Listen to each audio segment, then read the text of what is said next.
All right, welcome. There's a very good chance that you're going to be hearing a very loud fan blowing on the microphone today, but I'm hot, so I'm doing it, baby. Hello, everybody. Welcome. I hope we're all doing good. I got a glass bottle of Coke here, which is very rare for me. I do like drinking out of a bottle. Oh, there we go. We've opened it up. We're good to continue with the great Path of Fire playthrough. Hope everyone's been having fun. I'm getting really into the World Cup. I must say, I'm getting really into the World Cup. I'm actually browsing Reddit to do with it like all the time. I'm looking at all the big moments that happen with people. I'm getting really into the World Cup. It's pretty cool. Aside from that, I also, in game, and I figure we'll do one queue here right at the start. I've started playing Mesmer again in PvP. Now, the reason I resisted it for a long time, this was in Season 9. I did very well in Season 9 on it. And Season 8 a bit. The reason I resisted it since then was because since the big Mesmer rework, it's just been so completely busted. It's like, there's nothing exciting about playing it, really, to me. But I've now tried long enough off-meta. Oh, there you go. We got a really quick pop as well. I've now tried off-meta, shitty, you know, substandard builds. That just basically, I'll tell you, I'll put it another way before I go on this long rant. I'll just do it more concisely. Let me tell you this. The most fun you can have in Conquest, okay, is play something that's mediocre or even bad, right? Play it for ages.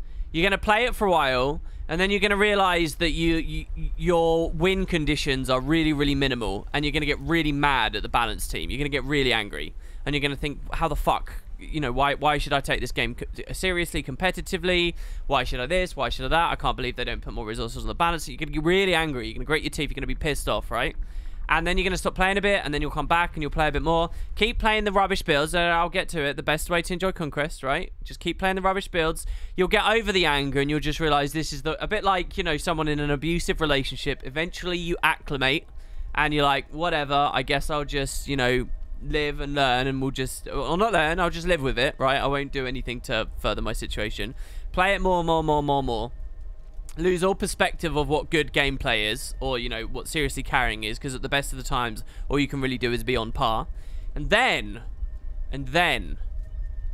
go on a Mesmer and slot this thing, Mirage, and you will feel like a god. You can just spam your stuff. Everything dies around you. You get mails. Some guy literally mailed me. Oh, I deleted already. Some guy literally mailed me about an hour. I did a pretty standard portal rotation, and I had a mail with the guy was like, wow, that was a godly play. And I'm like, holy shit, this is awesome. And that is how you have fun, everybody, in Conquest. It is the best way to experience this game. Play all the rubbish stuff, and then play the obscenely overpowered stuff. Because who cares? The balance team doesn't. Just let's all play Mesmer. Let's do it, baby. And, yeah. So then, like Dosty, you're in a prime position. You think Dragon Hunter with traps is good. It's not. And trust me, when you play something else, you'll be like, oh my god, this is amazing. It doesn't matter that I'm shoulder to shoulder with all the morons again now. It doesn't matter. It doesn't matter that there's no respect. All that matters is that I'm winning. And it feels good. So, yeah. Thank you. Oh, did you just sub there, Dargo? Thank you very much. Obviously, I'm buttering it up a little bit right now. I guess we will actually play a game. I didn't really anticipate the start of this stream being like this, but fine, whatever. We'll start. Looking at my comp, I'm going to have one of the thieves rotate to close, because I think I'm more of a dominant force for the mid-fight. And I know that, like, a standard opening would be to have the portal go on our close node and then push up. But having one of the thieves go there at least gives us somewhat of a chance. Here, there's stealth stacking, so I'm going to use the torch. I did it too late anyway, so whatever. And we have to pick a target. The Soul Beast looks pretty smart to me to go for, so I'm going to grab him. I wasted some of my endurance already. Yeah, this guy's super squishy. I might have lost my knack for commentating while I play because I haven't done a PvP stream for ages. He's going down. We need to watch for the res now. Any kind of blood necros that would pull off the side. If I was playing a bit better. My frames get annihilated by streaming lately. What is this? Hold the phone, guys. Shadows off. We'll put these back on when we start playing Path of Fire. My frames are so bad while streaming. I mean, the ridiculous temperatures at the moment probably don't help. I probably got us wiped in mid there by fucking with my settings in the middle. Because I let one of my guys go down and a rally go off. That guy's down. This guy's porting out. Oh, I thought we... Oh, we've killed him anyway. Oh, really? Pressing one button, we almost killed him. He's going to kite round this side. So what we're going to do is we're going to blow him up with obscene torch ability. So you ready? We're going to stealth before he realizes that we're cutting him across the front. Oh, wait. Is he going back to the node? He has gone back to the node. Never mind then. If he'd been walking down here, then that would have been our jump. We're going to do this plus and then go straight back to mid very quickly, leaving a portal in our in the process. We just avoided his torch. I needed to jaunt there to get close to him, but I couldn't because I was in midair because of the sword ambush, which is a bit of a shame. He's going to survive a lot longer now than I wanted him to. My ally bailed out with the portal, which is actually really nice. There I'm popping the signet, which I'm a little bit loath to do, but I want to because otherwise he might have the upper hand. I wasted my shatter there, picking up the extra mirror and jump into the far side of the node. And I'm going to jump over here as well. We don't want that mage hitting us. It's gone. The plus is this guy could have just killed himself. Let's see. Yeah, he killed himself. So he's down here. The Mesmer should push off once he gets full cap in an attempt to res. Oh, what? The thief got really far forward. I guess because he died to Condi later. Mesmer's already stopped because he knows he'll be clear. Oh my god, the Mesmer's bad. He doesn't realize that he will die if he stays there. So we'll just do this. Soul Beast's in. I'm going to try and flee. We're going to use Distort and then another leap. We got it. We got out. We got out. That's fine. Just about. Just about. Okay, see. Oh, come on. The birds were still on me. How far away was he with the birds on me? I guess that's fair. That's pretty cool that he actually managed to get that kill. If we just got up these stairs or around the corner for an obstruct... Actually, I don't know whether the birds work. We're so far away, we can't even rally or anything. That's a shame. That's a major throw there, the fact I didn't get out. That Warhorn landing through the evades. Able to keep rolling. When I die, I'm really curious what I'll see. Let's turn the volume up a bit. What the damage was that we took, actually. How many ticks of it hit us. It was under the effects of one wolf pack as well. I don't even see it listed here as top damage, so it was right at the end. That's a shame. You did Mesmer 3 seasons ago, but now you're playing Power Reaper. I genuinely think Power Reaper's underrated by most people. I see a lot more of them lately. I'm not sure whether that's because someone was doing videos about it or not. So I don't really know my matchups against the new one Wolfpack thing. You'll notice I'm not running like the axe thing that most people are. We're waiting for our staff. Oh, wait. I never even got the skill. Oh, yeah. I have to deal with the fact that I'm a bit of a worse player when... So we're just chaining stealth here because he won't know what. Oh, we got hit by the worldly impact. I'm going to die here. I'm going to die. I don't even think... Oh, maybe we'll be all right. I can't score the kill. We have to leave. We have the portal there. So it's still a perfectly fine play. We can go mid now. That was pretty bad engagement there from me. We're 3 capped. What? And they have double points? Well, that's what happens on streams. This guy dodged early. Panic dodge. This is really good. The range is pushed up, so I can score decap and then go back to mid as well. And we should swing that, and we'll have 2 neutral and a team fight 1 on our hands. We can get rid of the whole thing. But we have to be quick. Where's my team? Why am I interacting with 3 of theirs and not a single one of mine's around? Are people dying? I'm not really looking at that. I'm down. I can't do anything. Where is my team, honestly? Oh, a Necro rotated to close instead of to mid.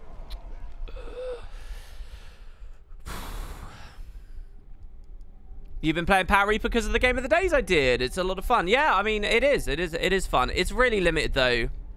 I don't know. These guys just aren't doing anything, unfortunately. And they're whining a lot in chat. In fact, they're already AFK.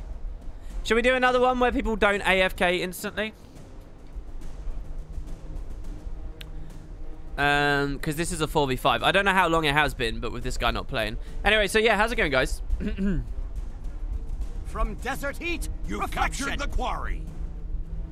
Beat on corner hype. Yeah, I was really close to getting a corner video out yesterday, but in the end I didn't do it, so bit of a shame. Lost the waterfall.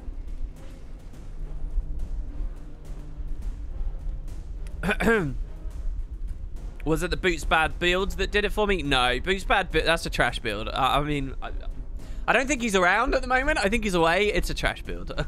But it was a fun video to do. I just never in a million years ever play in PvP.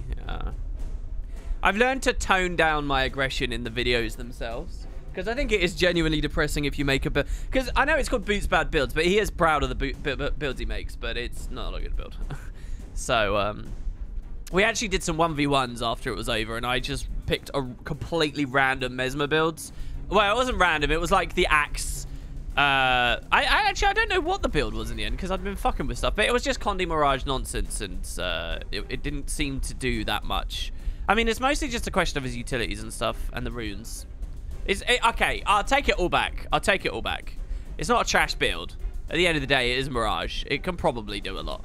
But, like, the swaps that it makes to become a Boots Bad build aren't exciting to me. Let me put it that way. Not for actually playing. I'd just drop out of plat instantly, probably. Well, no, I'd probably still sustain, but, yeah, I don't know. Mostly I'm PvPing at the moment because they added the newest Obsidian stuff, right? So, I want to at least finish the Byzantium chest each season. I want to at least do that, and then we'll see from there.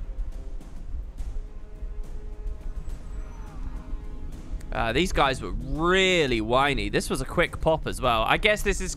I mean, I don't mean to be rude, but we are back on NA right now. EU's pretty ridiculous as well. I think the quality of player feels like it's gone down this season. I don't know why, but it really does. So I think he managed to steal from me and got my plasma, so bit annoying. I kind of don't even want to decap here because it would... There's this... That's definitely one at least. Yeah, there it is. So he uses his resist. I kind of don't even really want to decap this because... they'll win quicker, slower. Walking back to my hill to get the mirror. Also, there's no escape condition up that way. I missed one of my ambushes, so I'm dead. I got the timing wrong. We're still being chased pretty hard, by the way, probably. Hey, WP, watching me from the gym today. Oh, we died while I was looking at chat. Really? That's pretty cool, dudes.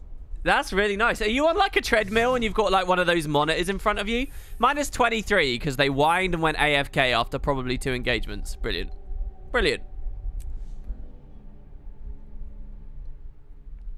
I'm really glad, dude. That's really weird. Can they hear my voice in a gym? Are you in a public gym as well? Like a public gym? Where, oh, dudes. You know, one of my favorite... Oh, well, no, that you guys don't know this. One of my, like, favorite, like, nostalgia memories of being a kid is going swimming at a public pool. And they blare that, like, that music out. And it was all, like, late 90s, techno kind of songs. And, like, poppy, you know, that's electronic poppy stuff. So songs like I'm Blue, Double D, Double Die, and all that kind of stuff. And I love the thought that you could have, like, at a public place like that, someone just puts YouTube videos over the speakers these days. And they could put wooden potatoes on this. Everyone's swimming around, and, like, their workout thing is listening to me whine about how OP Mesmer is in Guild Wars 2. That would be brilliant. Yeah, it is. It's Double D, Double Die. It is, isn't it? It's not talking about boobs. I don't think it's talking about boobs. A new Twitter message from Guild Wars 2 confirms they've been taken by Jericho. We will play one real game, just because. I've got to, after my rant about how OP this is, I've got to win a game easily now. What did they, Guild Wars 1, have you picked up the Guild Wars games from the Steam Summer Sale?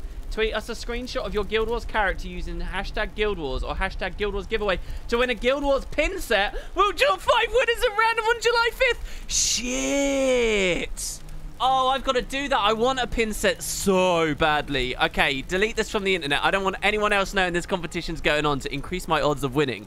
What? Oh, that is so cool. I have to retweet that for everybody. That, oh my God, they've proper stepped their game up. Well done, Guild Wars. Well done, ArenaNet. Honestly, they are seeing the fruits of actually advertising and acknowledging and embracing that goddamn game. Oh, that's amazing. So if you guys don't know, the various collector's editions, oh, that's me. The various collector's editions over the years have had pins that came with them. If you watch my Nightfall unboxing video, check it out. Obscure content over on YouTube. You will see one of the pins. Now, there were other pins that were given out only at conventions and stuff, and they're really rare, like Meteor Shower and stuff. Listen, if you're a Guild Wars fan, the, like, collector's item, the thing to go for, the piece of merch, it's not a stupid Guild Wars 2 toaster or anything, it's the Guild Wars 1 pins. They are fucking awesome. They're so cool. It's to the point where I have personally asked desperately, is there any way I can get my hands on some? And when I was last in the realms of this discussion, As far as I understand, very few of the devs, if any, even have full collections of these pins. Or the ones that might not be at the company anymore. Like, they are rare. Seriously. And the Guild Wars 1 Twitter are running a giveaway right now where they are giving away the full pin set. Oh, and wait, what is the terms of the condition? Tweet us a screenshot of your character using Guild Wars and Guild Wars 2 giveaway to win one. They're going to draw 5 winners at random on July 5th. So the screenshot doesn't have to be good. It's random drawing. That is so cool. How many people have noticed the tweet? 35. There's 35 people have noticed it so far. Shit, that's the most exciting giveaway I've seen them do since the launch of Guild Wars 2. I'm not even lying. Look, we're getting a regular queue again now. That is cool. I'll link it to you guys in chat if you want as well. Definitely get in on that. I'm going to be so mad / jealous of whoever actually wins this thing. Oh. Copy a link to this tweet. Copy link. It's going to be like some complete random. Well, I don't know. There's very few people following the Guild Wars 1 Twitter. Only big nerds are really doing that. And then those big nerds, aka me, like regurgitate that to the masses. So, I don't know. Maybe not many people have seen it. What if they don't let you win because people will think it's rigged if you do? Oh. I mean, yeah, that's a bit like how I never used to let my friends and guildies win. I don't mean like Spud Club guildies. This was before the Spud Club was really a thing. I mean like other guildies. Friends of mine. I'd never let them win any giveaways I ever did on the channel because it would look suspect. Offer to buy them off a winner? Yeah, but they fucking nickel and dime me and I don't have nickels and dimes. Really?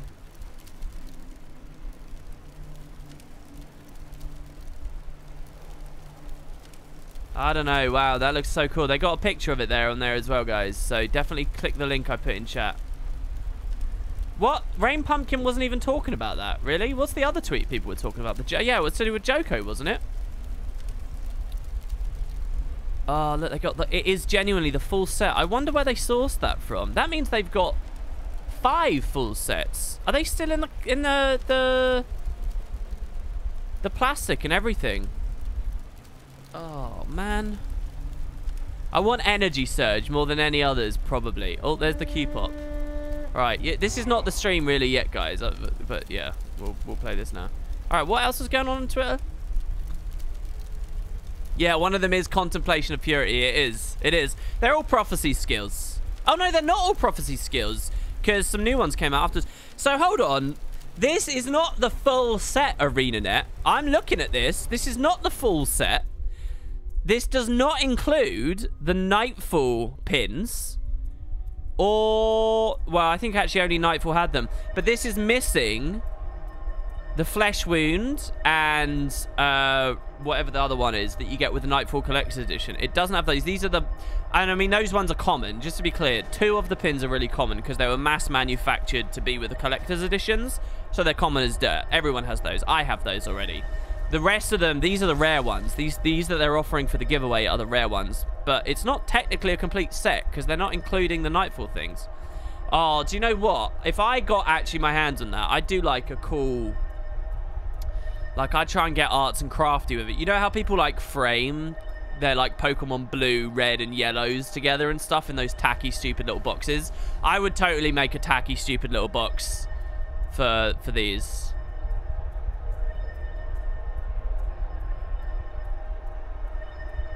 Oh, it is cool. It is cool. Yeah, there is a faction skill on there. Power Return. That was not of the other ones. Right, so what's going on compositionally here? Let's actually play a game. Hopefully people don't whine. Right, we don't have Double Thief this time, which is a little bit more happy. This is one of the thieves that played terribly and quit last time. If this is Firebrand's Scourge... Mind you, have we got Firebrand's Scourge to compete?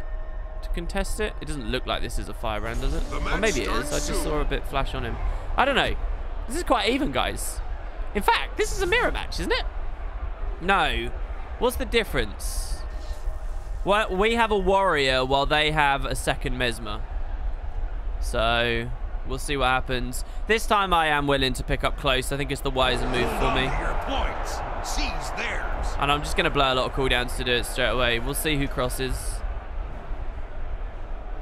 I want full cap before I get into some kind of push. It's a thief. He's going to stealth and steal to me straight away. So, Okay, I've scared him off. Never mind. You've lost. Alright, we'll jump him. No, that's fine. I just want full cap. It's really inefficient. I'm blurred frenzying now. You've captured Lion. I wonder what his game is. No, there we go. So he's Condi Thief. Again, I haven't played for a while. Condi Thief was not so prevalent before.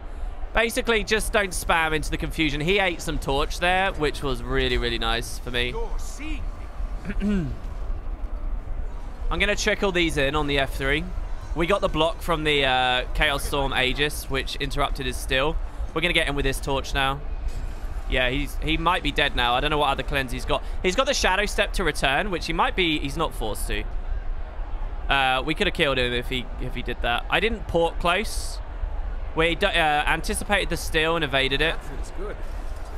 And now he's fleeing again. Assistance. So there he went sword 2 steal and then used it back.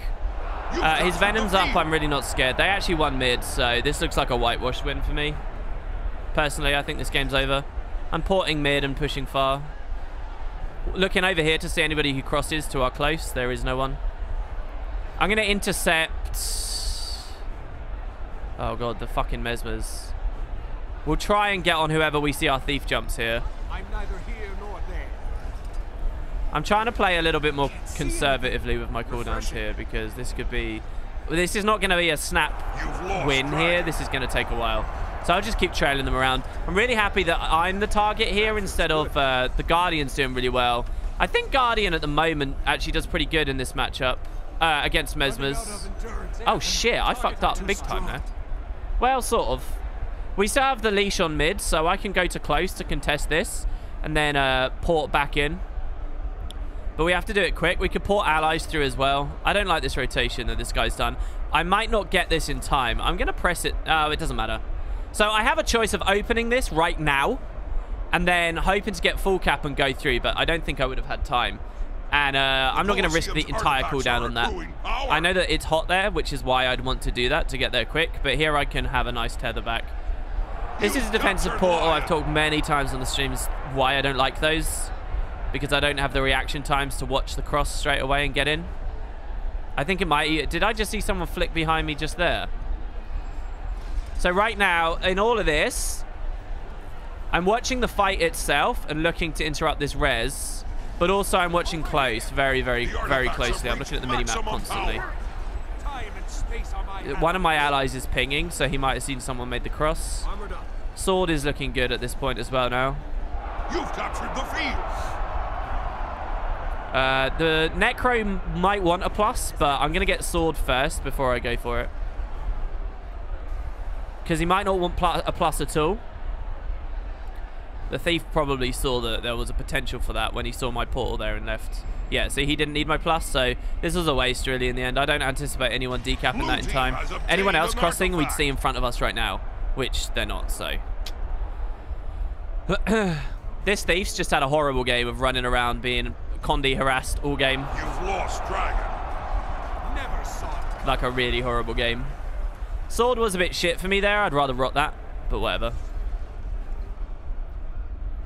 Yeah, 2 boring games. I don't know why matchmaking just goes off the second I kick a stream on, but there you go. This res we might be able to get, you know. Or a rally. No, they res way... Oh yeah, good blood. I'm going to assist this just because I see a Will of Bloods down.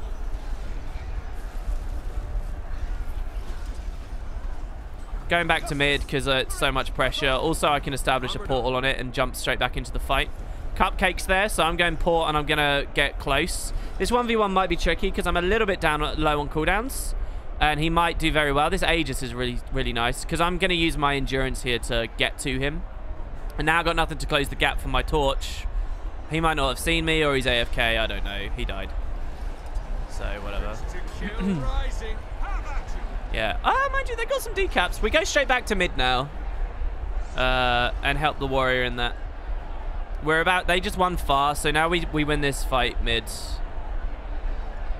Not really getting any good plays on this, but hey, whatever. Someone didn't just bail out there, did they? So we used the jaunt to get the initial traded strike of the torch on the initial impact. We watch the respawns.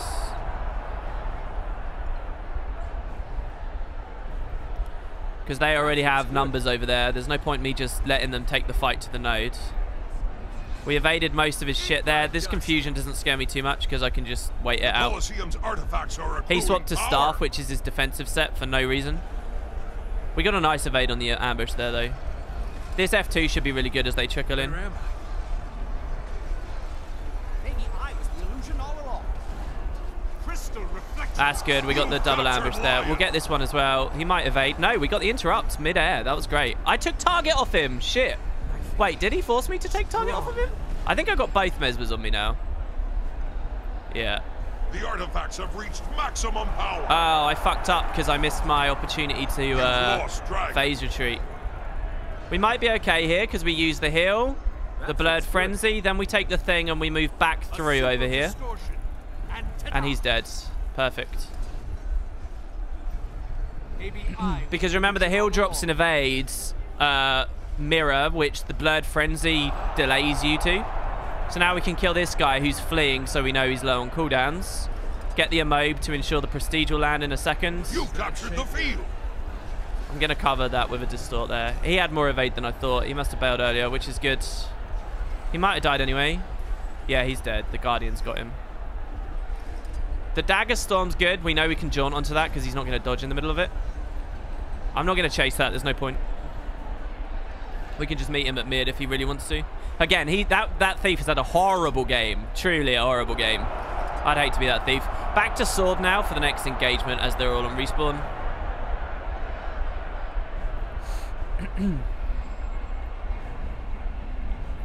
I didn't want to port close. I can watch if they go into close. It would have been a waste.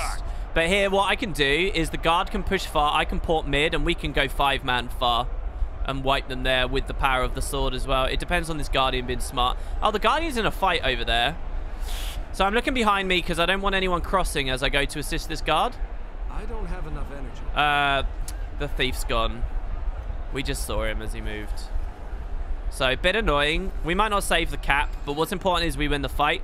We should with sword on us, but I might fuck this up. In fact, that's not a good opening at all for me. That feels good. So we're going to play really steady here. We got in with the mage. That's hilarious. We have to dodge now.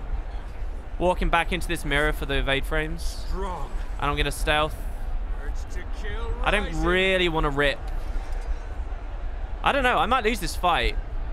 I can't pour allies in either from mid because they're not there. That feels good. So I'm just going to bail out of the fight because I lost the 1v1. So we may as well just abuse the fact that... Yeah. Come. Quick. In. I hate fucking pugs. For fuck's sake, mate. Not enough energy. Yeah, look at the warrior. Look at how useful he's being right now. I'm going to stealth preemptively because he wants to jump in. We're going to use the torch now to hit him really hard. So we took the portal reset, which means we can have a much better start to the fight. I haven't used the boxes at all. Right there would have been an excellent time to be on the boxes. I move with the desert wind. That's my traitor decoy down, by the way, which is bad. He's got another plasma. Coming back on for these because he's looking to steal pretty soon. Fuck, we accidentally ambushed off.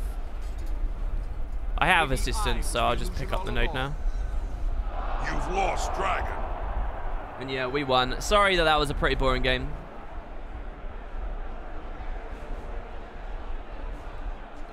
Yeah, sorry. If I turn off camera shake, though, Your team is victorious. I'll forget to put it back on for the Let's Play. We have to do immersive. Just to be clear, my FOV in these games is, like, terrible. Right? There's a huge difference. I'll show you when we get out. Like, I've actually handicapped myself in a few ways here. But, I'm fine with it. Because I'm playing Mesmer, baby! Yeah, I'm looking forward to seeing it gutted as well. Finally, Fresh Air. One of the things that Fresh Air is actually all right at the moment is camping and killing mirages, especially the axe ones. I think everyone thinks just because of meta battle at the moment that axe is like the gods. But what was I doing? I forget. Oh yeah, FOV. But you can actually prey on it quite well with the Fresh Air stuff. So yeah, I'm actually slightly under Vanilla. Vanilla's here. I'm actually playing the LP here. It makes Ebon Hawk look bigger, guys. Trust me. This is why this is important. Right, anyway, look, this isn't a PvP stream. This is a Path of Fire story playthrough stream. So, yeah, let's get on with that, I guess. I just want to have a quick moment to get some coffee or something, though, guys. So I'm going to kick it to an intro, and then I'm going to tell people on Discord and stuff that I'm actually live. And on Twitter. In the meantime, you can leave any comments or whatever you like. I'll look through chat and actually say hello to people and respond to questions and things people have. And you can also use this time to maybe go get your Guild Wars 1 screenshot for that awesome competition we just learned about. So it should be pretty cool. I'll be back very, very soon, guys. Don't go anywhere. See you in a sec. I'm in trouble.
Oh, I went to the wrong overlay. All right, there we go. All right, hello. Hello, everybody. All right, so let's see what's going on here.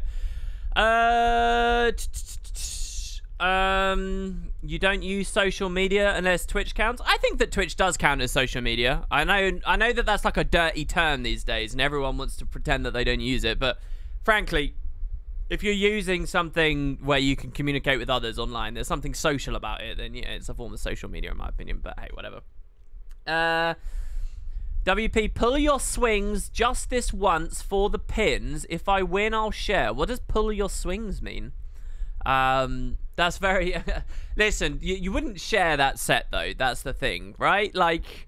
Yeah, you want the whole set. To share it is like weird. It's like neither of us are fully satisfied at all. It's kind of a weird thing. You can't, you know, it's that whole you can't make a baby in 4.5 months with 2 women. It's just not a thing. You want the whole collection. Don't worry about that, honestly. But I'd love to actually legitimately win. I don't really participate in competitions and things like that anyway. But I've certainly never really won them, so it might be exciting. I don't know. Probably it was the worst thing in the world for me to find out about that on this stream and let the broader internet know than beyond that. I mean, how many followers does the Guild Wars 1 Twitter have? Shall we see?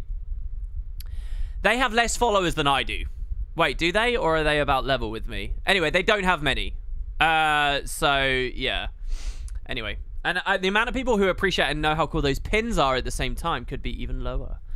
They must have a Guild Wars 1 vault. Well, you'd think so, Rain, wouldn't you? You would think that they have a Guild Wars 1 vault, but I'm not convinced they do. I'm really not. I reckon it's just a spattering of stuff. You'd be surprised some of the old merch that exists for original Guild Wars 1 stuff, too.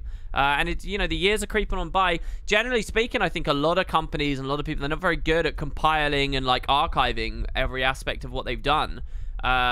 So yeah, I mean, I was really surprised to hear that they didn't have full collections of pins. Not even on show, you know, not even like, oh, go visit ArenaNet and you can see their merch room. I can tell you this, if I was you know, in a leadership position at a big game company and we were successful to any degree to the level we'd have merch, I would be keeping that shit, and I'd have like a little room, like in, you know, in an annex or something where, what's the word? In like an antechamber, you know, at the front, where we have all of the different toys and things available for people to see, like a mini museum within it. You know, people like visiting games companies and stuff. I think that's an amazing idea.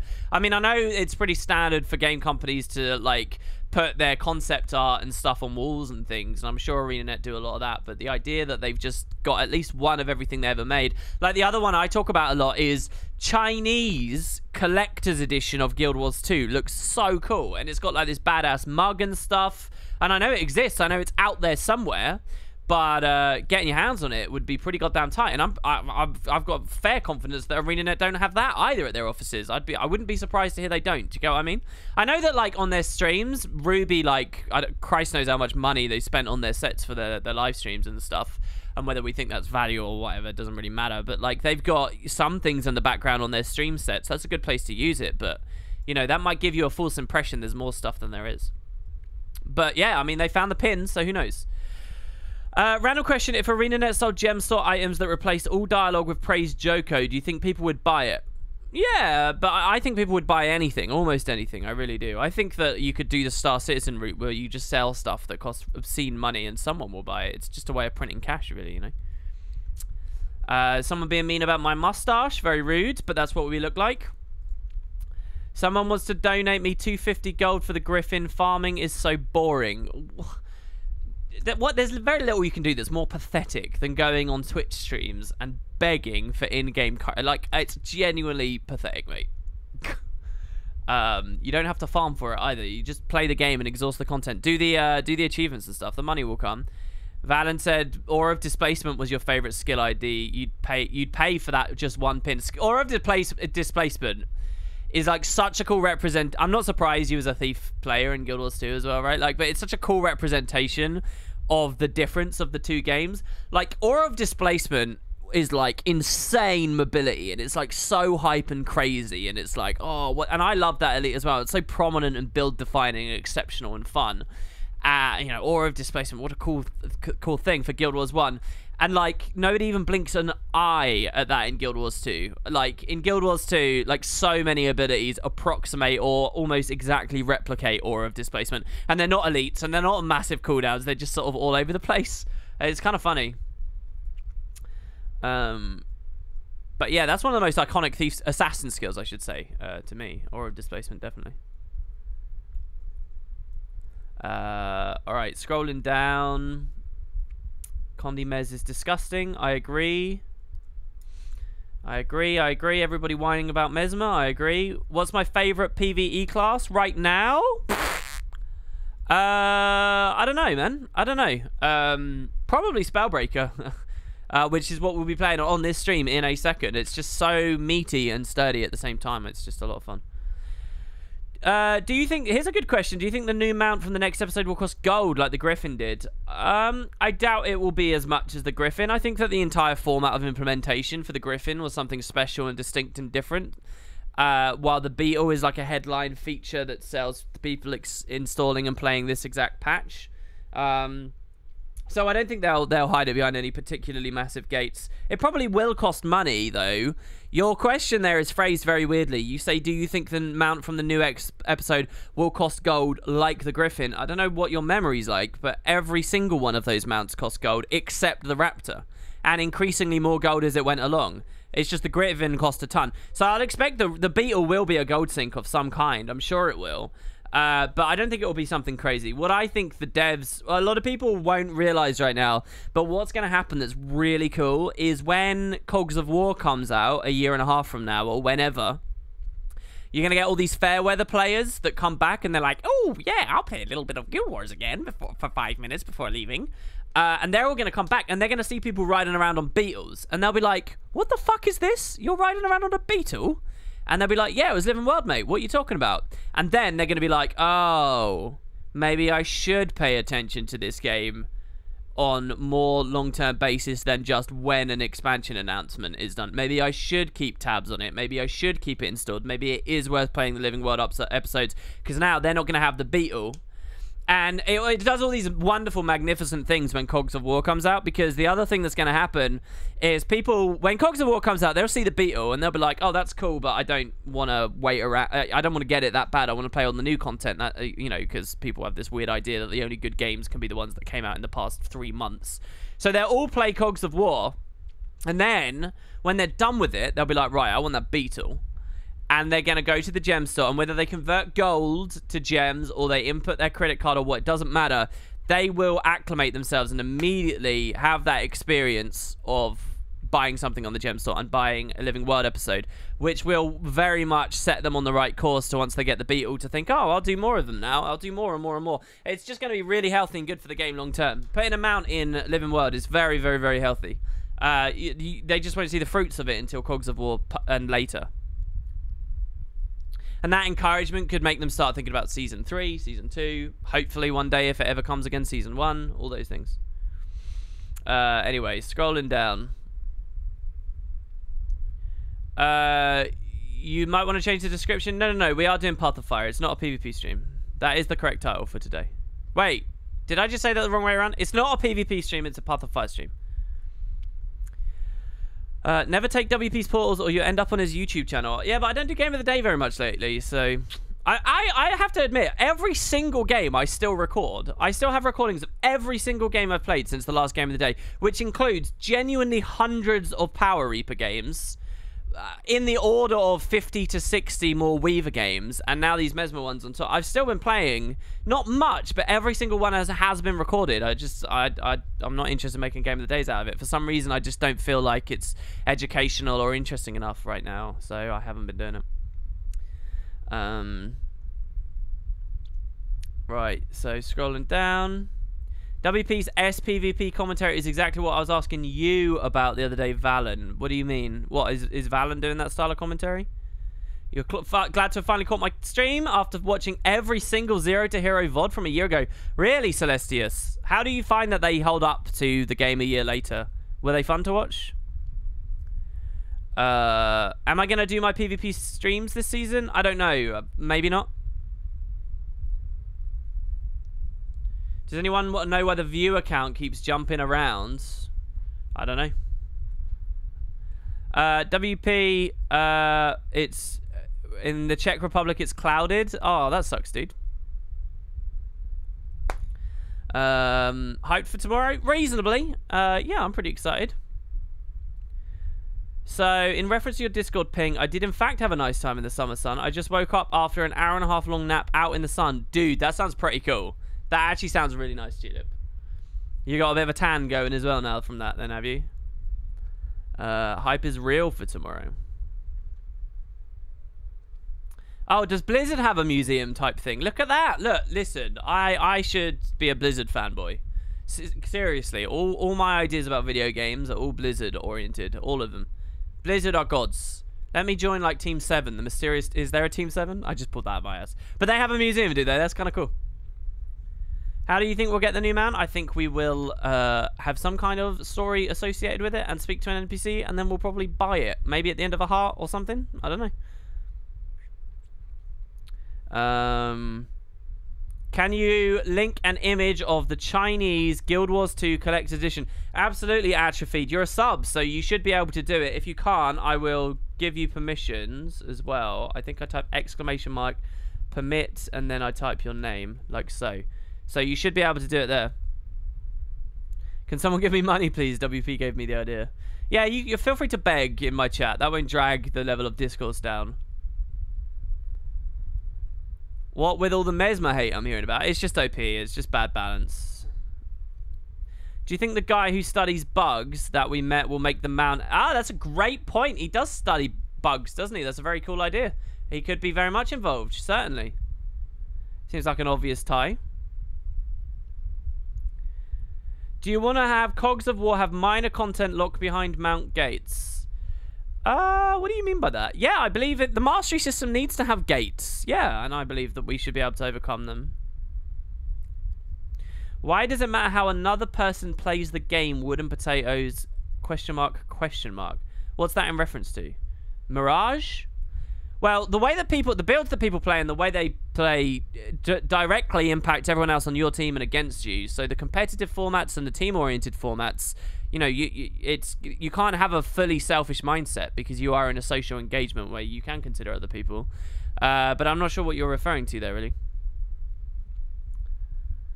Are you telling me I shouldn't judge someone for begging because that's their way of playing the game? Begging is their choice and I shouldn't bag them down for that?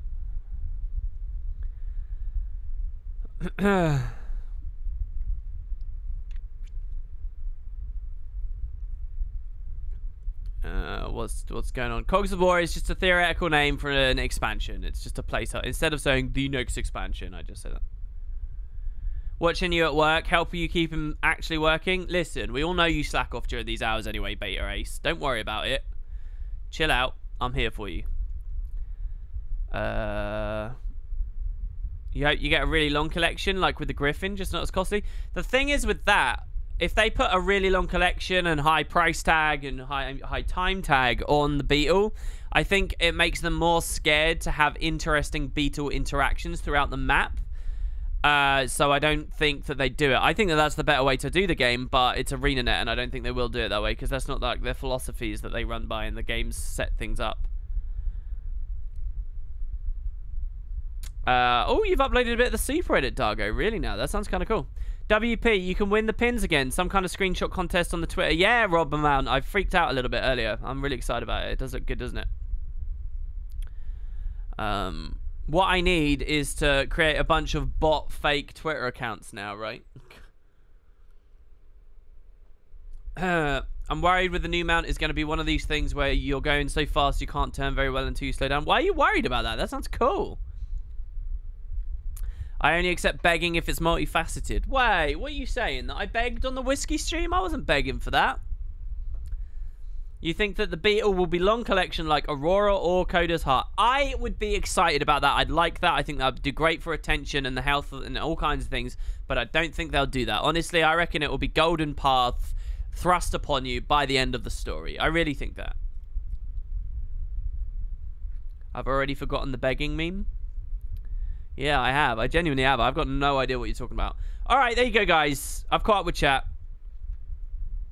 Let's go. So, we are still in the process of duping Joko's troops in his absence into following us into a battle against the Forged. An arc which, as I look back on it now, seems a bit superfluous and weird because I don't really remember a very big Awakened presence in that final instance.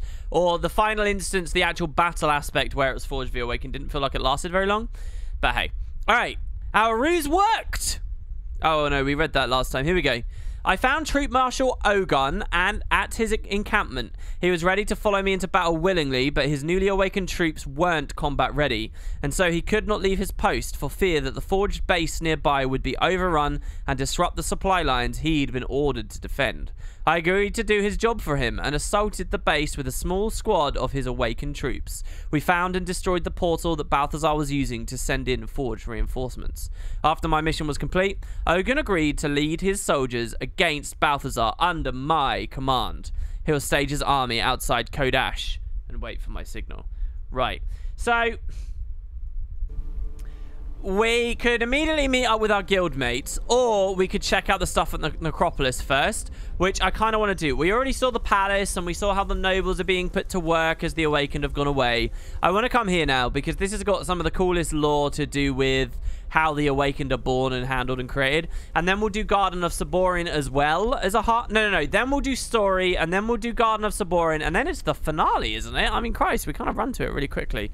So, yeah, let's do it in that order. And we will probably do limited mount stuff because... Oh, shit. Wow, this is actually really cool that I'm dying now. All right, brilliant. What a start. This has been the gameplay of this so far. I pressed W and died. Deadly, deadly, deadly path of fire, guys. Jesus. Yeah, all right, we will mount. Let's go this way. Let's try and follow the roads. Yeah, we did get a little bit wrecked there. Yeah, it's heavy funerary armor. And what you'll notice about it is we spent a good deal of time. That guy popped the trap so we can go through with relative safety. That's a lot of burning. What you will notice about this awesome gear set is the colors, and especially the hands. Yes, you'll notice that they're orange, aren't they? Look at how cool that dye is. So you too can have awesome orange hands if you get some funerary armor. Yeah, RIP WP 2018. Restolian died. I'm deeply ashamed, and I don't want people thinking or talking about it. So that's the foundry over there, where we spent a lot of time on the previous video. That portal lets us skip the Forged embankment. Dare I call that an embankment? Outpost, fortification, blockade. And over there, you got the giant gumball. I love the look of this. If you guys remember when POF came out and I did like that solid week and a bit of just video day of everything I was doing. When I got to Vabi, I was so excited talking about this area. It was brilliant. What a format. Oh my god, what? Okay, a random lion knocked us down here as well, so we have to deal with these. It's okay, because we're a warrior and we smash things. Even through blind, we smash and we use Featherfoot Grace to ignore blind. Like a good man, and we take our way through. Oh, I didn't mean... What? How was that even in range to hit him there? That's obscene. There I kind of used my dagger 3 for no reason. It just turned off. Wow, why are these cubs attacking me now? I knocked him down and then immediately cancelled the knockdown by using the dagger 3. So, it's a bit silly. Trade a knockdown for a half-second daze. It doesn't really... quarter-second daze. Oh, wait, it's a stun if they're using a skill, which he wouldn't have been, yeah, so... A bit poo. Right, so, break the Forged onslaught before all the Necropolis defenses die. Necropolis. We're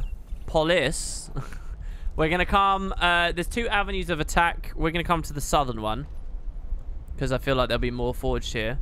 We're going to fight alongside the Awakened, and between waves, we'll see if they've got any dialogue for us. Because I want it nice and clean and happy here when we arrive, so that we get all the good dialogue. Wow, there's a bomb up there, really? Huh. Oh, there's 3 avenues of attack. Because they will just push for here. So how far up the defenses can they push before this event is over? The tenacity bar is really high. This might take a while. We're going to miss some heart dialogue here because this heart will undoubtedly complete before we're finished with this. You guys can play with me if you like as well. All you'd have to do is come over. I'm on NA right now, so not EU. I'm on NA. 120 ping during large events. Your ping won't change just because you're in a big event. Your frame rate will change when you're a big event. 120 ping is fine for the game. Like, honestly, any format of the game, 120 ping is not a problem at all. Seriously. I don't want to help the tombs and stuff just yet. I don't know. If we station one another correctly. I mean, how rarely do they attack though? Oh, I see there is a skull on the minimap here, so I'm guessing there's a boss. Oh, there is. Look, it's a champion officer. And he was in the middle of a big orange AoE. So let's see if we can take him out. Let's see how bad his break bar is. Not too bad. I keep forgetting the mace isn't main hand anymore. Is that it down? There you go. That's it done. I'm saving the Featherfoot just in case I see Condi's on me first. I don't know whether he really inflicts many. I'm saving the full counter here as well. I know that it's a damage buff for us, but I'm saving it for the break bar going up. And now I'm going to use it. Come on. Ah, we missed it, I think. It's fine. Okay. We'll use it as a stun break. That's fine. Try another one now. Come on, man. What is this? We have to heal Sig because the burn will kill us. I'm going to... Oh, I don't have Balls Charge. I could have Balls Charged away, broke combat, and remounted to re-engage super quick. My health is still going up under the Springer's health bar. We'll wait till the bar goes up again on this because... Shit. Wow. The plays that were just made there. That's awesome. There you go. Take that out. I can feel Bear's power. So how much does the tenacity go down when we kill him? A reasonable amount. So as long as the game spawns a lot of the champions, we should be fine. Which reminds me, Wooden Potatoes, Turtle, and Kappa emotes when I get around to doing more emotes. I did warn you that it would take a while. I don't have an ETA for it.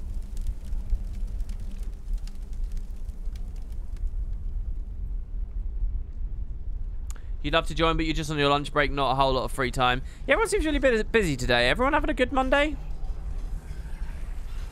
I can feel Bear's power. Slowly more players are getting here, so that's nice. I wonder if the crawling bombs are really important to kill. Take him out. The mage. We'll go for the ones that are deeper in first. Because I don't want the bombs to just be able to instantly blow up a ton of the defenses. I don't even know what our punishment, so to speak, is if we lose the defenses. I don't know how far I've ever seen this event push to. I mean, it says it's a group event, but that doesn't necessarily mean it's super interesting. Like a meta. Right, let's see what we got on this. Kill him. Maximum For pain. great justice. We'll do that. Full counter here and walk into the flame breath. I'm ready. Didn't work. Whatever. Quickness. We already have fury, so I'm not going to use the... Oh, is it fine to use the 2 anyway, I guess? I think that's supposed to be something about the 5, that you're only meant to use it after you've got all of your buffs up. So, like, you need to do your bursts, you need to trigger peak performance, and then use the 5. And it's, like, really good at that point. That full counter did nothing for us. But if you let the buffs drop and then you use it, it's not so good or something. Maybe that only applies to raids. I don't know. Try again. Hello? Nope. Alright. Only 50%. This one's going to be a bit boring, guys, I'm afraid. Might take a little while to get through this event. We don't even have any, like, cool awakened dialogue as they screamed about defending their homes. I wonder if it'll roll into anything. For great justice. Take him out. He died so early that I'm surprised that Eviscerate even queued. Well, of course it did. It's not, you know, reliant on the target. It was a kind of lazy day for you. You did almost nothing at work. Yeah, actually, I take it back. It doesn't sound like everyone's busy. It sounds like everyone's slacking off today. Guys, you got to be productive, all right? Your supervisor is watching. He's got a keen, or she has got a keen eye on you. All right? They might be looking for a shake-up in upper management soon, and you want your name on the board for that, don't you? Get off Twitch. Go on. I'm just kidding. Please don't leave me. Oh, you had an interview today, so that was good. Tell me how your interview went. We got literally no lore to talk about. All right, so let's hear it. Let's hear how the interview went. In the meantime, did you feel comfortable in your suit, your formal wear? Sand, shield us. For great justice. I was super productive today. We decide the time for the plan for the whole summer. Isn't there a thing in Sweden right now where literally no one's working? Because like that's a thing that's going on with Stellaris. They did a development update and they were like, yeah, so we're all like leaving for like a month because of the holidays, so peace. And it's like a forced national thing. Like no one works during those months. No one. You know, basically when you're at school in England and you get the school holidays and it's like, oh, you'll miss this when you work. It's like they just decided, yeah, let's have the whole population do it. And overall, they're not less productive than any other Western nation. They just, like, have it there culturally. Like, the place sounds like a fucking utopia, honestly. It's like they got such high GDP. I think the tax rate is reasonably high, but they've got all these, like, incredible, awesome constructs. It's cool, man. Like, crime is super low. Everything's just, like, it's like the perfect nation to live in. Yeah, there you go. Midsummer. It's a thing in Sweden and in Finland. It's like just everyone's off. How cool is that? I do wonder how that works, though. Surely there are places that still run. Like supermarkets must still employ people. Ice cream stands at the beach. And where, you know, what do people do with their time off? They spend their money at places, right? So there have to be things that still run. So what kind of industries is it that actually get to take advantage? It's like maybe it's like in the UK where, you know, there's a bank holiday, but if you're working at a supermarket, a bank holiday didn't mean anything anyway. That was one of the most depressing things for me in early jobs when I was a teenager. It's like anywhere you work, there were always those kinds of jobs where it's like, yeah, fuck you, you have to go through it anyway. And you'd see these people in their late 30s, 40s, 50s who have dedicated their lives to these places, and everyone else in the country's like, oh, I get a day off. And I feel so bad for them because they'll never get to experience that. I mean, I say that and I don't really get, I mean, but I love my job now, so it's fine. It's fine to not have days off if you love your job, I guess. Maybe that's the argument against Sweden's thing, right? They should love being game devs so much that they don't take the month off. Get back to work. Isn't that just the cry of nerds all over to devs? The main feedback we always offer? You're lazy, get back to work. And then we crack the proverbial whip. You're literally off until September, not entirely sure how to spend your time. Sorry, so are you Swedish or are you from Finland? You could take days off. We don't want you burning out. That's very sweet of you, Dargo, but it doesn't work like that, man. People always are like, oh, wooden potatoes, it's okay, you can relax. No. Listen, I say this about myself. I say it to anyone else trying to pursue a career as a streamer or doing things on YouTube or any form of like this new kind of entertainment style thing. If you're doing it, it doesn't matter what people's good feelings are. You will be forgotten and left in the dust if you stop working. It's irrelevant whether people are like, oh, no, it's okay, I'm not going to be mad at you. Nobody cares. If you're not making stuff, nobody cares. You will be forgotten. You cannot stop. Good feelings from your audience saying, oh, it's okay, you're allowed to, means nothing. You owe it to yourself to keep working. You've got to stay grinding it out. You cannot stop. And I'm not saying I've got that perfectly. I've stopped in the past, but I've been punished in viewer count and all that stuff in the past for it. You have to be in people's schedules. You have to. No amount of your audience saying, oh, we'll forgive you time off, changes the fact that your metrics, the cold hard math, will go down. It's a cold, impassionate world out there where people will move on. They will forget your name as quick as they heard it. So you'll become a forgotten. Just careful not to be hunted by Kraukatoric. Yeah, I mean, I reckon I'd be forgotten in 6 or 7 months tops. If I went AWOL, if I like, oh guys, I got burnout, and I'm not saying that people can't get burnout, they can, but if I went, oh, I got burnout, guys, I got to stop working, I'm sorry, it's too hard, and I stop, I give it 6 or 7 months, I'd have nothing. I wouldn't have just sabotaged and lost everything I've worked on for the past 8 years almost I would also have no worthwhile CV for a traditional company or anything. I would have nothing. And I reckon it would take about 7 to 8 months. No matter how much you guys listen to my voice right now, I might think, oh, I really like WP. That's not true. You are... I'm very blessed to have you if you really think that. But you are like a minority of a minority. Everyone would just move on. They would not give a fuck. That's the price you pay. That's the price you pay. But, you know, it's a wonderful job that I love. So I'm willing to pay it. You've got to keep grinding. Grind until you're like 85, and then you can maybe relax a little bit, because now you're a novelty channel where you're an 85-year-old doing it. Actually, to be honest, by the time I'm 85, if I'm still in this industry doing this job in this way, and you can still catch me on whatever the equivalent of the 2070s Twitch is or whatever, and you still see me there as an old man going ahead, if that's the case, I wouldn't even be a novelty anymore, because everyone else would be doing it too. Welcome to the amount of people who are here, not because they have any passion, but just because they think there's a lot of money. Like, it will be swarmed. There'll be all these old people doing it. Welcome to the Necropolis, the most sacred site in Vabi. Please, we can finally talk about law now. Please respect the living and the dead. Anything I can do to help around here? Honor the dead as best you can and lend a hand to any mourners needing assistance. How can I honor the dead? There are plenty of neglected caskets about. Perhaps you could polish them or adorn them with flowers. Okay, how can I help the mourners? If they're upset, find a way to cheer them up or dry their tears. Do we literally dry their tears here? I know there's toilet paper, but I thought that was for making mummies. Any other ways I can help? The embalmers may need some help sorting organs. This is what I usually do for this hut. Oh, and you could always grind up some flowers for incense and toss it into a brazier. Alright, I'll see what I can do. Okay. So, wild flowers.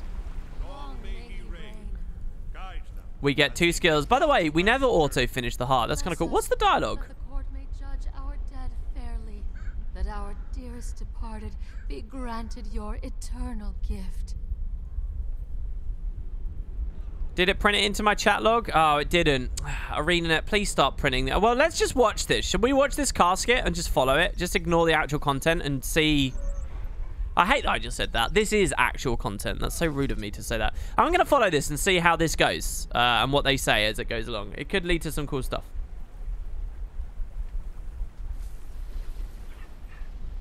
I'd be a good host or sports commentator. Maybe a teacher, although he's a bit salty for that. Well, my actual, like, professional credentials mean nothing anymore because I've forgotten so much about what I trained in when it came to IT. We hope that with these offerings, and stuff expires if you don't keep examining yourself anyway.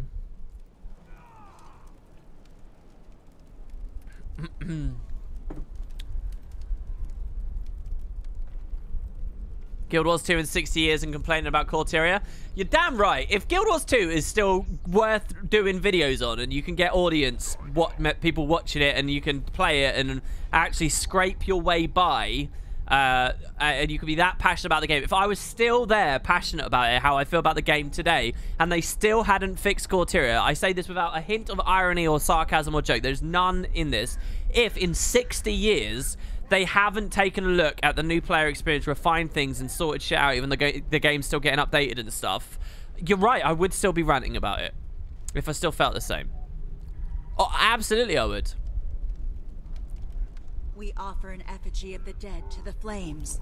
Let their sins be burned away so that they may be reborn anew. You know, I reminded myself of something there. I follow... Arriving parties with pre-inspected corpses, proceed up the stairs to your left for preferred processing. All other corpse arrivals, proceed up the stairs to your right for complete processing services. This is cool. It's so, like, moderated. We had the body pre-inspected. Absolutely. I learned my lesson last time. Less time the body rots and festers in the sun, the better. That's good news. Public embalming is so embarrassing.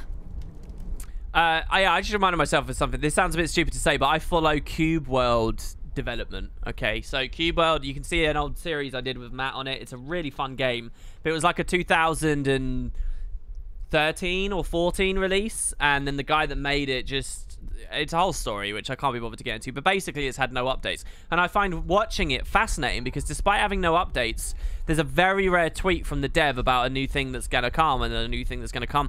So it's like the modern day Duke Nukem Forever. It's like this incredible story and this amazing, bizarre phenomenon of a game that's like In some ways, you might say development hell. In others, but it's got this fanatical audience that cares about it, despite the fact it's had no updates for years, except just talk of updates. And it's this crazy, awesome phenomenon.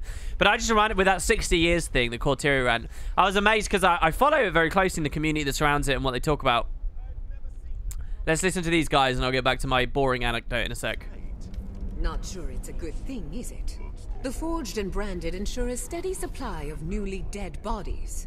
Well, I'm not sure if that's good or bad. Regardless, I wish I Listen was to that! Listen, they really dive into just how weird and paradoxical and strange this is. I've never... this is sort of showing my ignorance here, because I know there will be franchises that have done this. I know there will be great RPGs...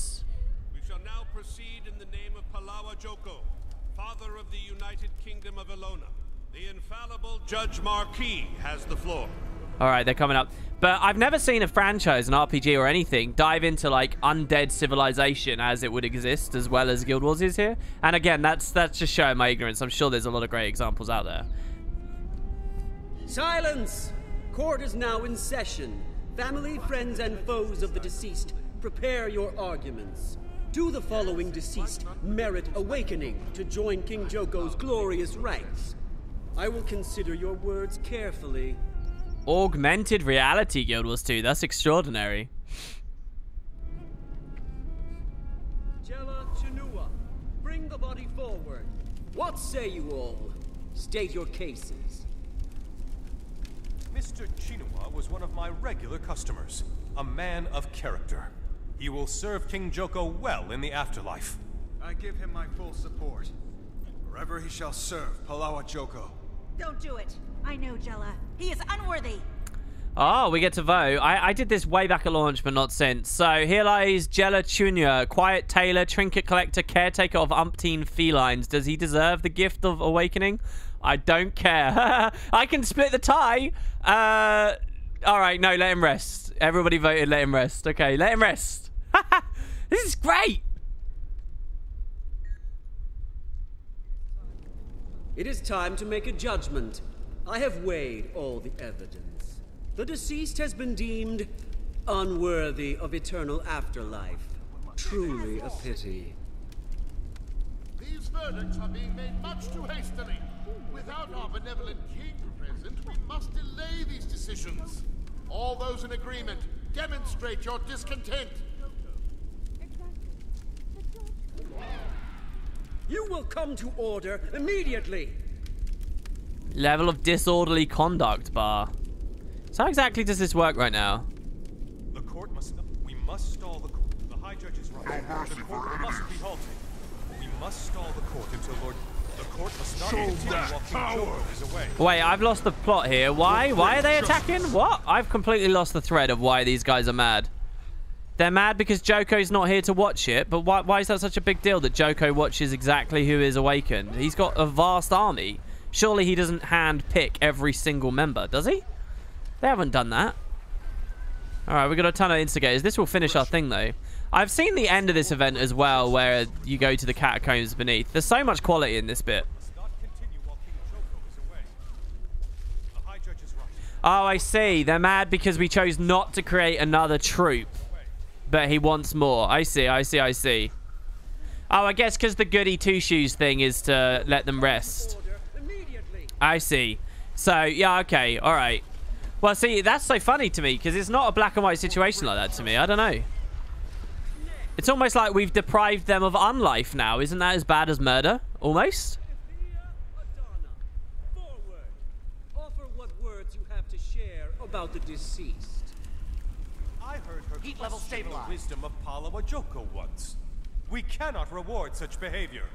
She is a dissenter and a blasphemer. Give her bones to the Janundu. No, let her serve. She raised 6 strong children in the name of strengthening King Joko's kingdom. Do what's right. Well, I kind of want her to become one. Would that make them even more disorderly now? Here we have Effia Adana, an independent thinker and a prolific procreator. Should she be allowed the awakening? Everyone's saying yes, absolutely, fine. I'll go with the hive mind. That makes me feel safe and warm.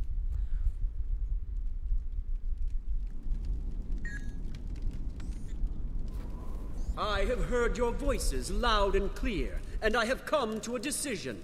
The deceased will receive the gift of eternal life, bestowed with the blessing of our gracious ruler, Halawa Joko.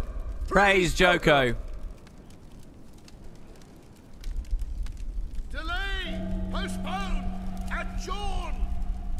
You must stop this charade until King Joko returns! If you cannot maintain order, we will not proceed. All right, let's quell the instigators. All right, let me finish my Cube World amazing anecdote. You guys were reacting a bit to it. I'm glad to see a lot of people still know. It is interesting. There are a lot of announced updates, but here's what I find funny. Most people talk about it like it's a thing of the past. Like, there's not an update coming. There's just a few complete losers, basically, who are still, myself included, who are still, like, looking at it and following it. And you can see these people and how they talk about it, despite basically having no communication, no real hope, none of these things. Most people in the world, though, tuned out years ago. They don't care anymore. And there was an amazing thread just last night, I think it was, or the night before, on the subreddit. You should go to the Cube World subreddit and you can watch it. Just get some popcorn or just see how the internet creates communities for things like this. It's really funny and weird. Anyway, there's a thread that just almost made me spit my milk out of my mouth kind of thing last night. It was so funny, or it was the night before. The thread is like, you know, it's been years since anyone ceased giving a shit, right? And obviously it's just been in status quo silence with the odd word every now and then for years and years and years and years and years now. And there was this thread that this guy angrily created saying, all right, now it's getting ridiculous.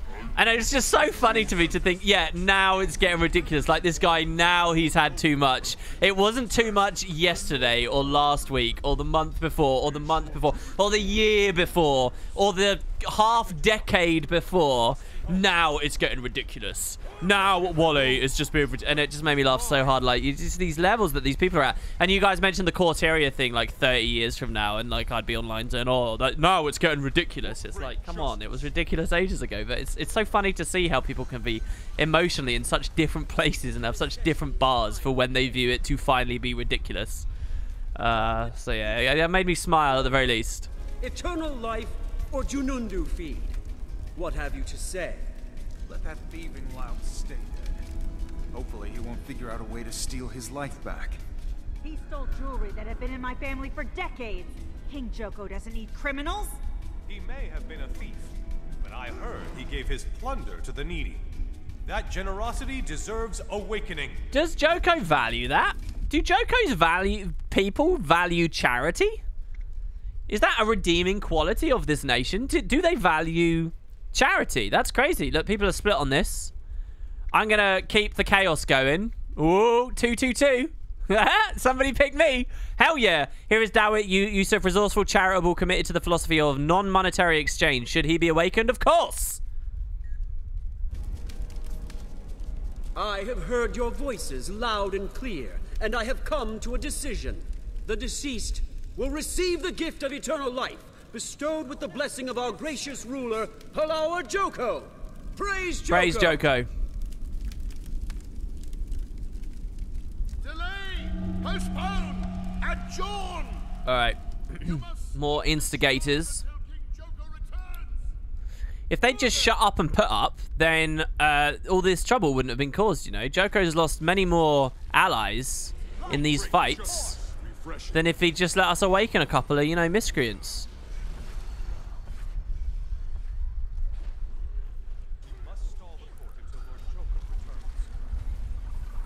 Praise Lissa. Ooh, don't let Joko hear you say that. Man, I'm so excited to find out, like, his origins, you know. And whether it's connected to the gods in some way. I want everything to be connected to the gods, which is so stupid of me, but there you go. Alright, we need to process one more now, I think. Or is this the last one, actually? This might be it. He might be getting processed because of this instigation. Yeah, that's got to make sense, right? Actually, this will be the last wave. We do get a champion to kill in a second, though, right?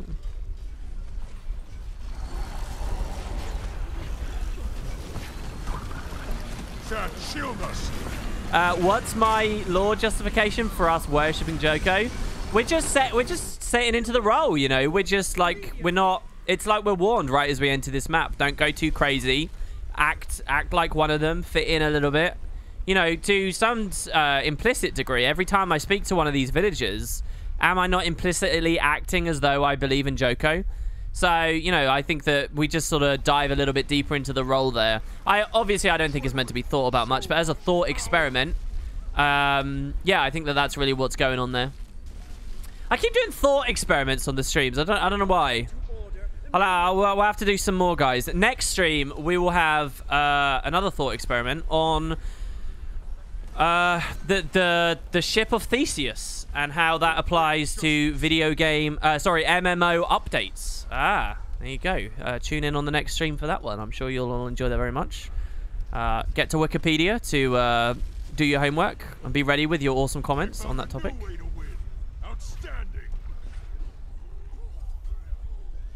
Right. Oh my god, we're still only at 93. I think this is the last one.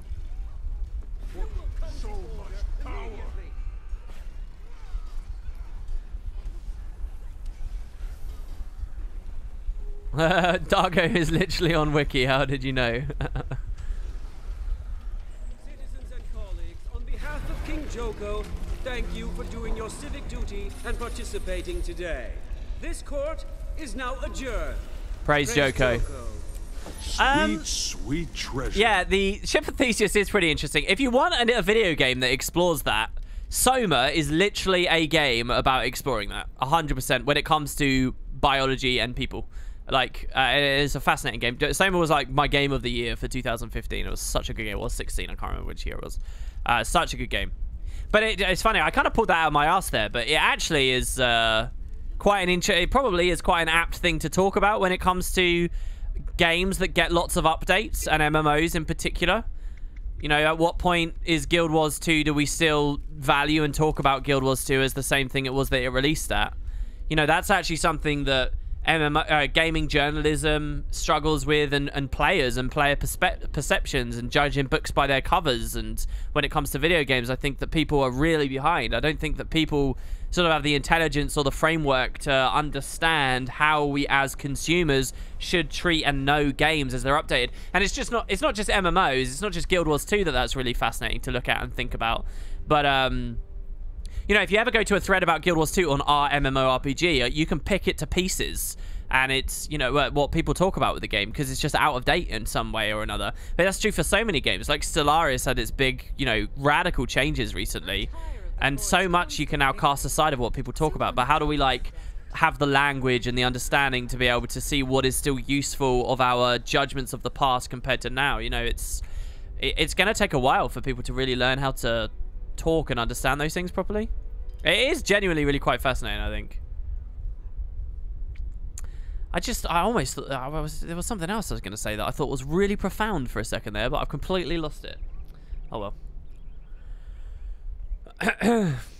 I strongly advise you to stay out of the crypts. The Awakened will not welcome you here. Alright, fine. So what? It's just a random place where we get to fight them. So there is reason to come down here because mastery points and stuff. So we can check that out in a second. Oh.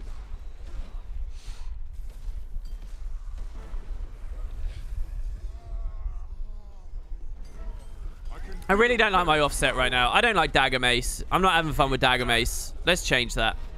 I know we have the funerary weapons and stuff, but I want to change it. Oh, there's a chest down here as well, is there? Okay, we can grab that then. Let me see. Greatsword I don't care about. Rifle wasn't very fun either. We could go back to sword. I mean, I quite like just going sword and then doubling up on the axe offhand again, because you can use the 4 to quickness final thrust someone, and that's pretty fun. Why don't we go mace sword? Well, what value do we get off the sword offhand? Like, none. We could go sword mace so that we can run around a little bit more. Screw it. Let's do it this way. Let's do it that way, and let's change the skin. Do we have a funerary sword? We might not. Let's see. Oh, we do. We do have a funerary sword. Nice. So we're going to get rid of the mace altogether. So we'll do the quickness final thrusts. And that's what the funerary sword looks like with this set. We definitely could have done better with the dice. Good evening, Rav. It's good to see you. Still the main mod to be coming to the channels, the streams at the moment. You don't care too much about achievements. You just want to be able to do content.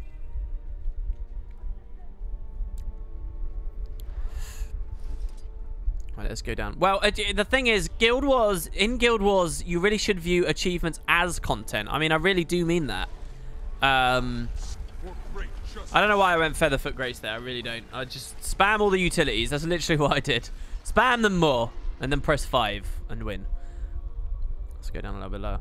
Change the dies again. No. We're done. This is what we're going to look like for the end of the game and beating Balthazar and all that stuff. Oh, spoilers. Sorry, guys. Spoilers.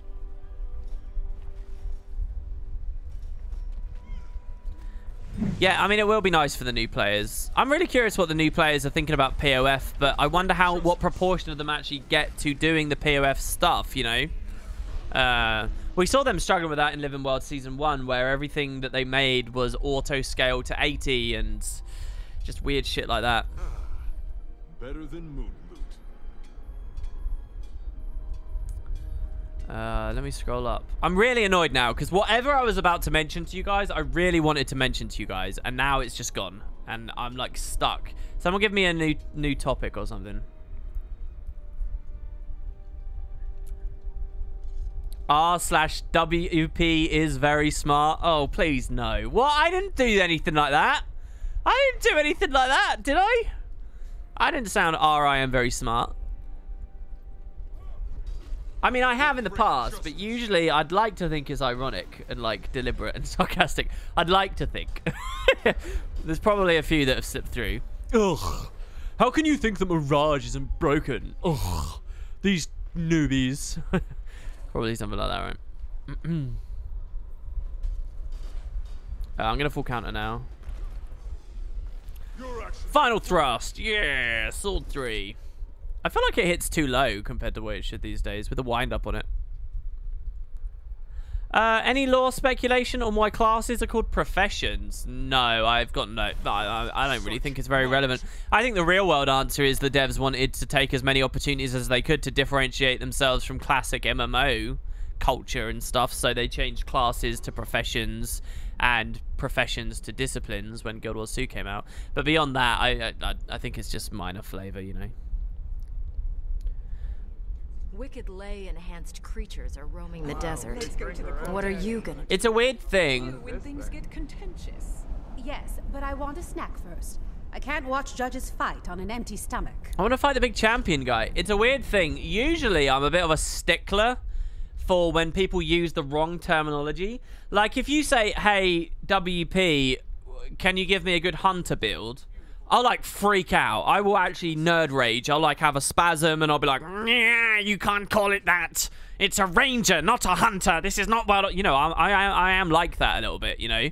And any other example. However, when it comes to classes versus professions, I don't care. I don't know why, but I never have. Jeru to be awakened.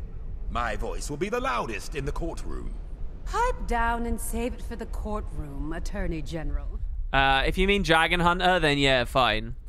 But yeah, I mean, and it's funny because I often get comments about it as well. If I go on a video and I say, oh yeah, one of the best classes to start with is Necro, right? If I say something like that. In PvP, pick up Necro. It's a great class. You can get the Scourge specialization. Would you be willing to help our family? We're preparing for our appointment before the Court of the Dead, but we fear the judges will throw out our dear departed's case, or worse. We've gathered our families awakened for defense. Can you make sure they're ready in case the judges go berserk? Wow. Okay. Sure. Yeah, we can do that. Yeah, like I'll often do, I'll say in a video, oh, this class, you know, Necromancer the class, and I'll often get a comment from someone who is just like me, and only in other respects, and they'll be like, WP, it's not a class, it's a profession. Can you please use the correct terms? And while you're at it, will you pronounce Seraph correctly, or X, Y, and Z? And I'll be like, people get really uptight about it, but that one, for some reason, I just don't. Like, I get annoyed if someone is referring to leatherworking and they call it a profession. If they say, what crafting profession should I get? If someone says that, I get annoyed. I'm like, it's not a profession, it's a discipline. You know, I'll get pissed off with them.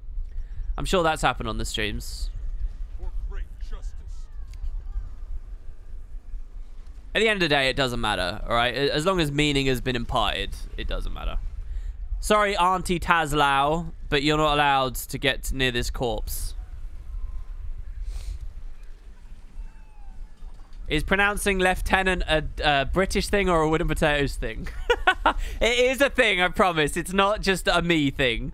I love how people have that little faith in my ability to say words that you can't be sure. No, it's a British thing. Keep going. The judges won't go easy on them, and neither should. And it makes no sense, I admit. But listen, I have to do these things. I have to pander to those from this great island.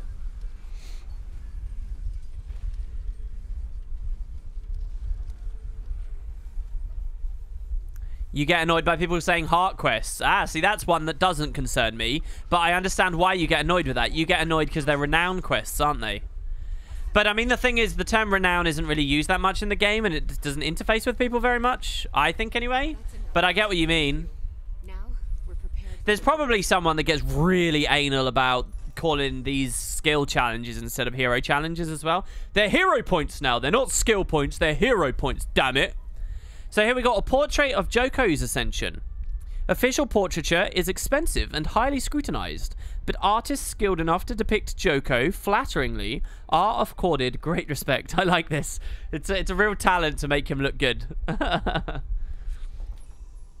That suggests, by the way, that his perception of what a good-looking person is much like ours, and the whole undead thing is not what looks good to him, and he's hiding from that. That his vanity is still somewhat seated in living vanity rather than undead, which I kind of like as sort of a subtle thing, that he hates what he sees when he looks in the mirror. It's always fun to think about. Any kind of leader of a nation that you're not particularly enjoying at the moment, it's a nice thought that they hate themselves in the mirror, right, guys?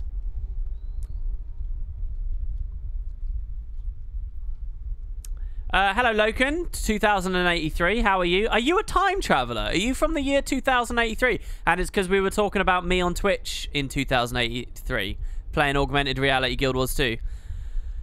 So, yeah, we basically explored the necropolis there. Is there any really fascinating insight we haven't done there that you guys want to see before we move on? I kind of want to go to the bone rooms as well, but I can't really remember what was so cool about them. One of the big reasons I'm enjoying doing this series with you is for a refresher on this stuff. So let's go back and have a look, shall we? I still feel like it's going in one ear and out the other, which scares me a bit, but yeah. You are from that year. Here's a weird thought. There's a good chance that someone listening to me right now, either watching live or watching the VOD. Maybe you're watching the VOD a year from now. I don't know. One of you listening to me will probably die that year. Yeah. Pretty grim, right, guys? But there's a good chance one of you, it could even be me, will be dead. And it will be that year in 2083. I'll be reasonably happy if I get there. To be honest, I won't be satisfied any year that I go out. I want to make it to the 2100s. I've got a deep lust and thirst to make it as long as possible. I want to see humanity and civilize it as long as we haven't destroyed ourselves in the 2001, or have some great regression, right? I'd love to see what we can become, right? The 2100s. How exciting is that? And it's not that I picture hover cars and stuff. I just think it'll be really curious to see what society deems as terrible and disgusting now, but people will be open to in the future, and that'll be great. And technology, obviously. I want to make it to 2100, is what I'm saying. Yeah, exactly. It just feels like a threshold. I mean, if I get past 2100 as well, I mean, this is so, like, arrogant and stupid to even contemplate, right? But if I get that far, I will have lived across 2 separate centuries and 2 separate millennia. And there are not many human beings in the history of our species that can say that. Because at the turn of the year 1000 and the turn of the year 0 and whatnot, and the calendars as we now know them, population centers across the world were so much smaller. So that will make me feel like a special snowflake, just for that arbitrary reason, be above all others. You don't think the planet will survive that long? The planet will survive long after we're gone, I'll tell you that much. I'll tell you, you guys know I've been reading horrible histories, and I've been reading about, you know, like deep history of cavemen, essentially, and what archaeologists discovered about us and previous versions of us and how we spread across the world and stuff. And it is so fascinating just to look at the timelines and just look at what a remote ass, tiny, pathetic little blip of an existence humans have had on Earth compared to its existence. It's amazing. Like, you can hear there is no language. Maybe outside of English there is, but certainly with the English language there is no way remotely to articulate what kind of frames of reference we are dealing with here. Like, someone can say, oh, humans have only existed for a blink of an eye, and you'll think, oh yeah, that's a nice little way of putting it. As if you can't tell, I'm trying to get here. But like, there is nothing that can you have to really sit down and read and talk about the maths for a long time to get even the slightest semblance of an understanding of how little to the just in terms of time on Earth, how inconsequential and small we all are. It's amazing. And that's not even talking about space. You know, the human mind probably doesn't have the capacity for it at all. But I'll tell you, most of the population probably hasn't even spent the time. Humans should spend like years dedicated themselves to truly understand just how small we are. It's amazing. It's truly amazing. Yeah, the world will be here. Even if we throw it into some, you know, now debated nuclear winter type hypothetical scenario. What am I missing? How do we get here? What am I rambling about? Why are you watching this? This is such shite. What am I giving the internet right now? No value. What is going on? Should we go across the bridge? What makes this doubly worse is we had a stream recently dicking about here for ages looking for a jacaranda. Let's go this way. I'm sorry, guys. Look, you want to talk about Guild Wars? I know. Let's come up here. WP, what would you like to see with all this Joko story? Do you think we will kill him in the middle of the living story like Caduceus? I hope we don't kill him in the middle, but I do think that his story should be resolved by Path of Fire's end, which I would say at the end of the season. But then Kralkatorik's still up in the air, and I think that he should probably be resolved by the end of this. I mean, I don't know. There's just so much to get through, you know? So maybe he does sort of have to be killed off a bit early. I just feel like the game doesn't have enough time to deal with all the stories I want it to, but that's just because I'm so in love with the franchise. I would never settle for less kind of thing, you know? I want novels upon novels upon novels of detail about how this stuff goes, which the devs could never give us, so I don't know.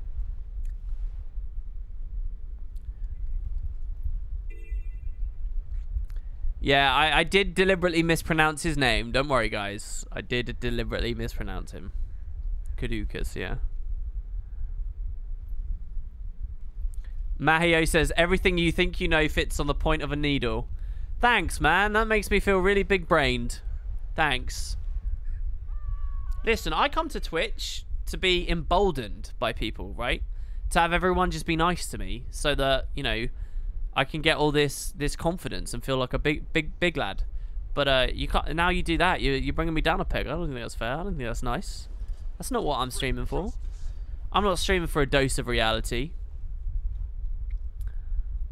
About my casual, laissez-faire, bullshit, half-assed intellectualism, the specific style that I thrust out there into your faces.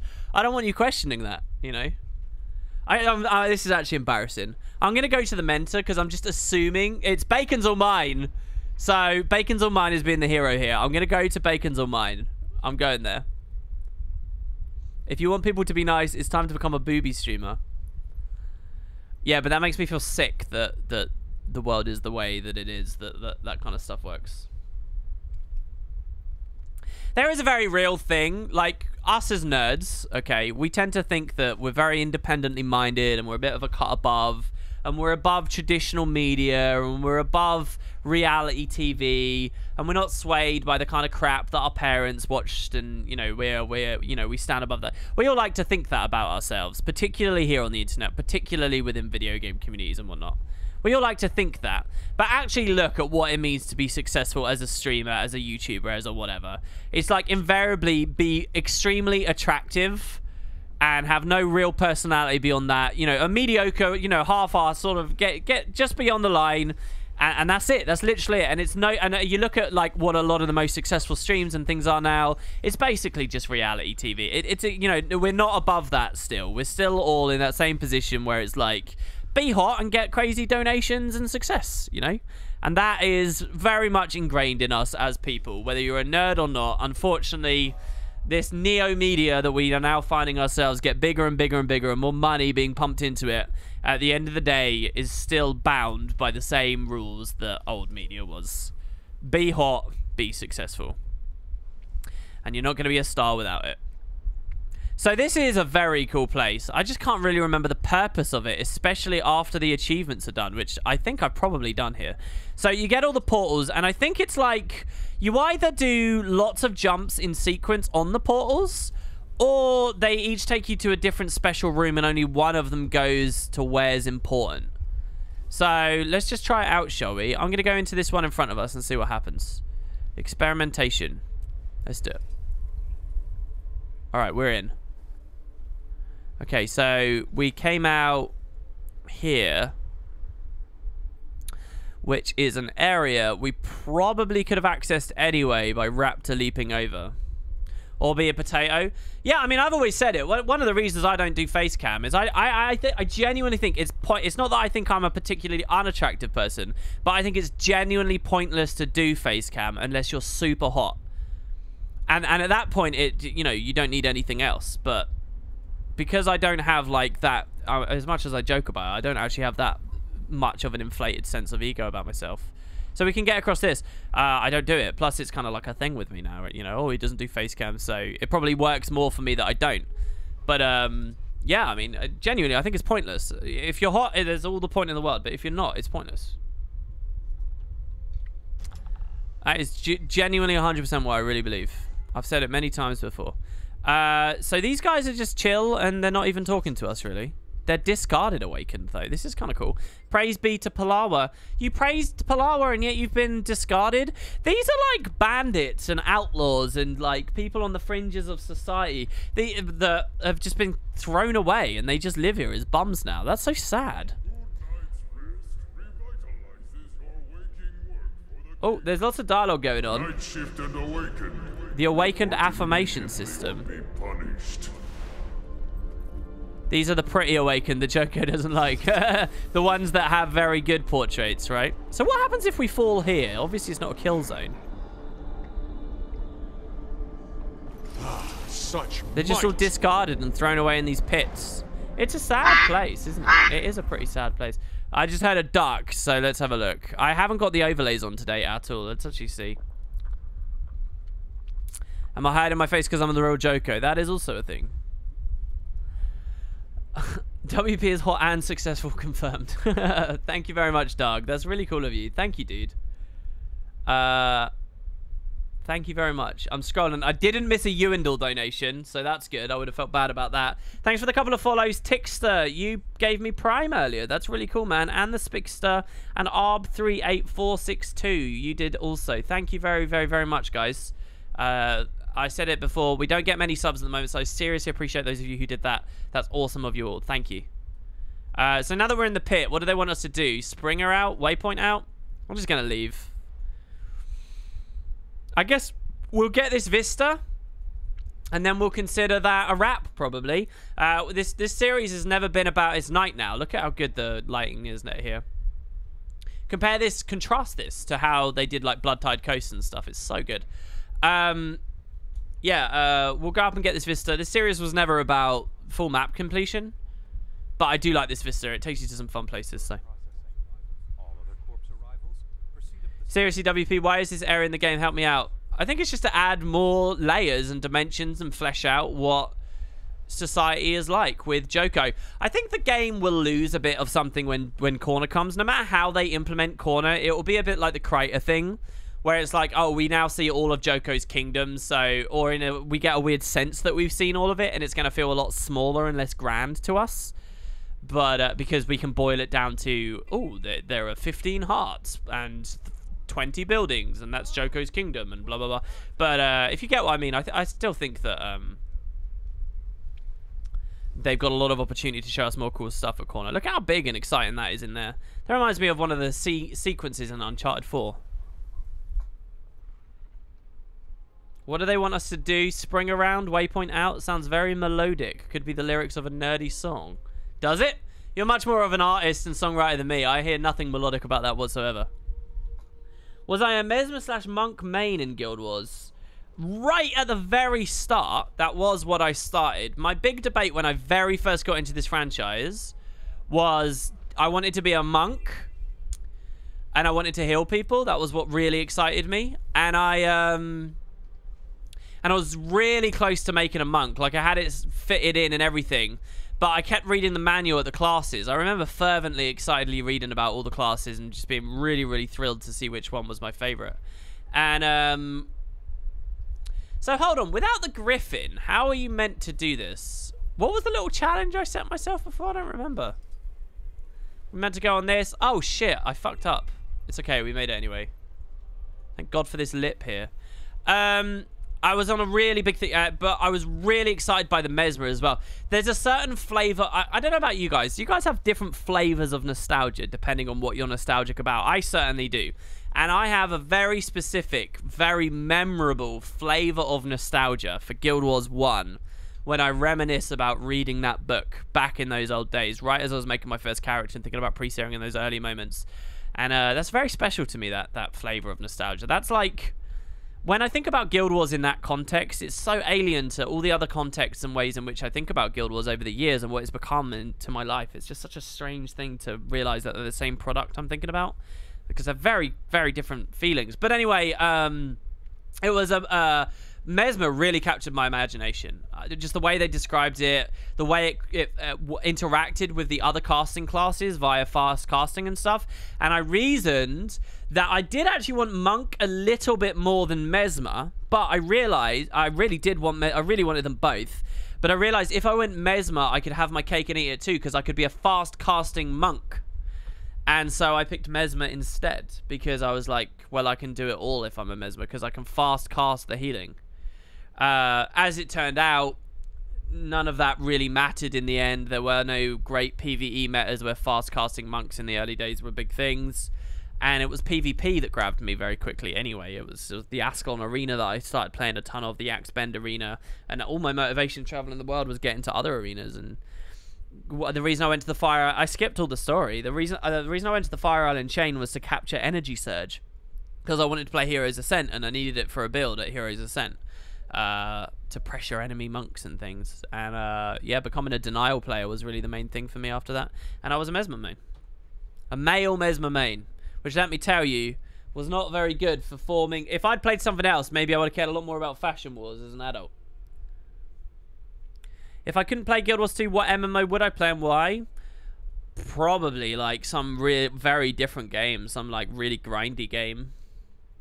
I'd probably be hooked on some Korean grinder or... Well, I wouldn't be hooked on anything that had a sub fee, because for years that was just, like, an absolute no-no to me. In terms of practicality, but also I kind of bought into a lot of what ArenaNet said about sub fees as Guild Wars 1 was in development and as Guild Wars 2 was in development, about how unnecessary it was. And, you know, Guild Wars used to be special for being buy to play. They used to be special. They were so ahead of the game, guys. So much of what you see and take as standard now was not standard, and it was like this special thing that Guild Wars 1 had. They had so much perfect in the way that they viewed MMOs that no one else did. And their product wasn't that successful because you couldn't fucking jump and stuff. It was ridiculous. There's an alternate universe where ArenaNet made some ever so slight different tweaks with Guild Wars 1, and they are the kings of gaming, honestly. Unless they make other missteps along the way. But, you know, I really believed in what they said about that for many years. These days, I'm more likely to pay a sub fee. I will probably pay a sub fee to Blizzard to try WoW Classic and broaden my horizon when that becomes a thing. Eventually, you know, I did become a member in RuneScape for a while. I paid for Xbox Live. So I have to be honest with myself that I probably, as a consumer these days, would do it. But yeah, the initial thing with Guild Wars was it was just out of practicality. I'm not really from a wealth. I don't want to make myself sound a certain way here, but you know, I was not really from. My mum would never ever have paid a fucking sub fee for a game. Are you joking? Like, that's insane. Like, really, really crazy. That's not. There's nothing about that that's remotely. So Guild Wars was sort of, in some ways, my only option. In some ways. In other ways, I had Korean grinders and things I played. I played a few different flavors of MapleStory style game, plus MapleStory itself. I played Perfect World for a while. So if Guild Wars had never been the big thing, probably be something like that. I've talked it many times as well, though. When I started my channel, which ultimately has led to me sitting here today and a lot of my adult life so far. When I made my channel and I decided what game I wanted to do my channel on, sorry to everyone who's bored by this because you know this story already. I had a very real, very explicit conversation with myself about what game I wanted to cover. And it was either Guild Wars, because I knew Guild Wars 2 was coming out and I had so much faith in ArenaNet and what the franchise was growing to be, and I was so excited about it. It was either that or some of my other heartthrobs. There were two other big franchises that I was thinking about getting into, and I could have easily been playing those. Neither of them are MMOs. One of them is the Halo franchise, the other one's the Elder Scrolls franchise. And there was very good chance that it would have been Wooden Potatoes, LPs, and things on those games. It's just that at that moment, the one that truly had something on the horizon that I thought was going to be mammoth was Guild Wars 2. And there was no such equivalent. Skyrim hadn't been announced. Halo Anniversary hadn't been announced. But Guild Wars 2 had. Like several years in advance, because Guild Wars 2 was announced. But those three releases were all very much close to one another. Just to bring you all back in time to 2012. And the kind of releases that were coming out there.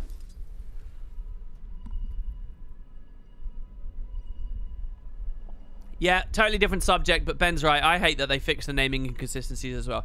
Alright, we spent a long-ass time blabbing and doing random shit here. Let's continue the story, though. Enemy of my enemy.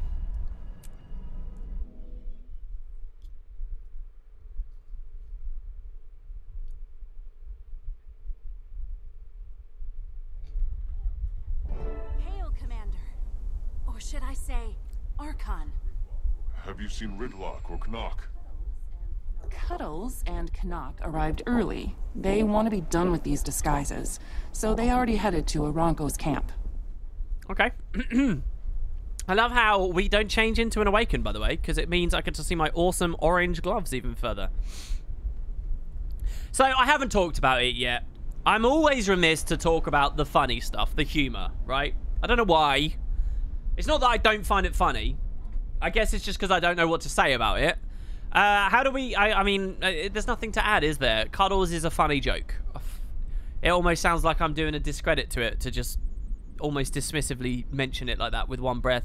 Is there anything else you guys want to talk about with the Cuddles thing? Does it annoy anyone? Did it add a lot to you? I think it added quite a lot, and it's a good way... This is just another example of how they try and keep it light and bouncy and entertaining, while also, you know, dealing with the serious subjects and stuff, the Cuddles thing. Yeah. I don't know. Archon, your envoys are meeting with Beast Marshal Aranko now. My envoys? We should have never let them go in alone. Uh-oh. I love this, by the way, that they have a mind of their own and they go in ahead. I love the way that we deal with them as well in a second. It's brilliant. Envoys? Guys, what are you doing? Hail, Archon. Your representatives and I were just discussing the situation about Balthazar. I see. How presumptuous of them. Forgive us, Archon. We meant no disrespect. We sought only to expedite matters, Archon. Mongrels! Next time you step out of line, I'll put you both back in the graves I salvaged you from. Now go! Wee! Get fucked, wee! Beast Marshal, might I suggest that the next time Joko sends his Archon to speak with you, you not start the meeting without him? I assure you, Archon, nothing of import was discussed. In fact, they spoke highly of you, boasting of your superior riding skills. Of course. I like to think my mounted troops are without equal. Would you honor me with a demonstration of what makes you superior? Are you questioning my abilities? I mean no slight. But a mounted soldier requires more than just exceptional riding skills. Necromantic draining is essential if you hope to ride against Balthazar's horde. Show me how it works. If your soldiers can master the technique, how difficult can it be? You are most gracious, Archon. This way, please. So, before I go on, someone said, is that an awakened chart? She might talk... I'd be honored to guide you through the most basic of our necromantic draining skills. First, please mount up and enter the paddock. Right. First, someone asked, is she an awakened chart? I don't think the idea is... I mean, she's got no tail or whatever. The question is, why doesn't she look human? What is she awakened? I don't know. I've just realized I had conflated Icolo and Iranko in my head. You know the awakened that looked like Scarlet we saw at the Bone Palace? I'd like conflated her with her for some reason. I don't know why. Really silly of me. I guess just because they're both female awakened, I suppose, to some extent. But this is a really cool idea for an instance. I really do like this. Getting to see the awakened on Mountback, seeing more of the mount mechanics being a part of the story. This could easily have taken place in the Desolation, by the way, earlier. But they have it here, and I think it makes a lot of sense that at some point they're like, okay, this expansion is going to have mounts. How can the story tie with that? Well, let's do a bit in the story where we're having mounted races. It's awesome. Hopefully, we'll see something like that next patch with the Beetles as well. In addition to the races that are just around the maps as well, because racing is what Beetles were all about. So. Sorry, follow her instructions. What was her instruction there? I'd be honored to guide you through. First, please mount up. Okay, right, yes. So, they want us to mount. We can pick any mount we like here, and there is different dialogue based on what we pick. And what's especially cool is they do it for the Griffin as well. Why does it appear in blue that we can mount in air as though that's a trait? It counts the mastery things as traits, I guess.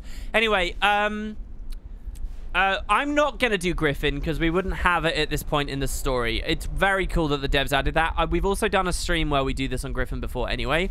So I'm actually going to pick Raptor because they're all on Raptors anyway. So let's do it on Raptor.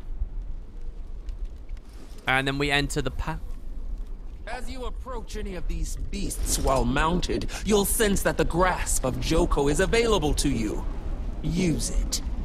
Yeah, so we get grasp of Joko here. Yeah, and tomorrow, it's about 24 hours, right? If they do the regular upload time. Less than 24 hours.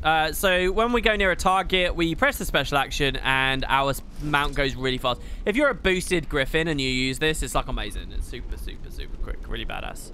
Okay, so we need to follow the instructions. Oh, by sucking from this raptor here. By draining the life from your target, you can imbue your mount with unnatural speed. My troops use this skill to tame the beast of the valley. Now, if you'll come with me. If you bring half the conviction to the battlefield that you did to my compound, then I look forward to fighting Balthazar with you. With me? Perhaps my companions misspoke in my absence, because Joko himself granted me sole command over his armies. If you're leading Ogun's shambling infantry or Icolo's worms, yes. But mine is a specialized unit, requiring a particular expertise. As an Archon, I'm not accustomed to auditioning for command. And as this squad's leader, I'm not about to let my troops be slaughtered by someone else's ineptitude. However, out of respect for the wishes of our beloved King Joko, I'll give you a chance to prove yourself worthy of assuming command. I have a test that measures my core members' abilities. If you successfully complete the Valley Beast circuit, I'll reconsider your request. So if I fail, you still have the honor of fighting alongside the Archon. But if I succeed... History shows you can lead. If you catch the beast with the grasp of Joko 3 times, you'll prove you can ride. To keep pace with the beast, you'll have to drain creatures in the area. There are also a few shortcuts for skilled mounts. All this chatter. It would have been faster and easier for me to just seize control of your troops. Very well, Archon. When you're ready to begin, simply step through this portal. Alright. It is a lot of chatter here. And I don't... what am I missing here? Hold on. History shows you can lead, but... So, what? Why... She wasn't there when we did the Minion Mancer mission, was she? So how does she know that? And what was she talking about earlier? If you bring half the conviction to the battlefield that you did to my compound, then I look forward to fighting Balthazar with you. Sorry, what compound? She's not talking about this encampment. She wasn't there at the Bone Palace. What compound are we talking about exactly? Oh, right. She's talking to... Yeah, she knows we're not the commander, so... Archon Iberu went to her compound at some point.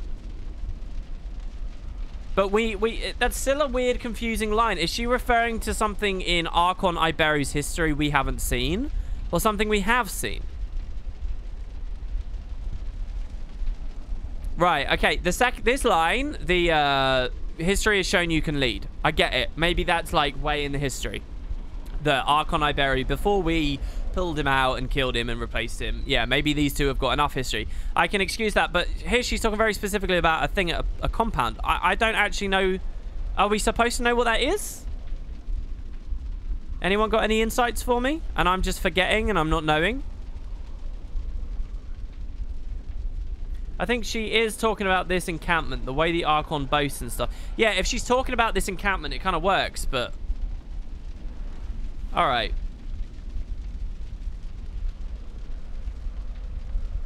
What keeps this from being a compound she speaks of? Well, that it looks nothing like a compound, really. It's just a fucking couple of walls, some tar, and... I mean... I certainly wouldn't call this a compound. What I'm thinking is maybe there was a bit in the story between these two instances where she was originally in a compound or something, and I don't know, now it's not here in game. I just don't know. A compound I'd think of as a building, an interior, a place... in fact, I'd think of it as a fortifiable place where something is produced too, I would think. I don't actually know the semantics specifically of what a compound should be. She said the word compound, but we don't... well, anyway, look. So what I'm getting from this in chat is nobody really knows here either. It's either she's referring to this or it's just weird. If she'd said encampment, I'd be totally clean with that.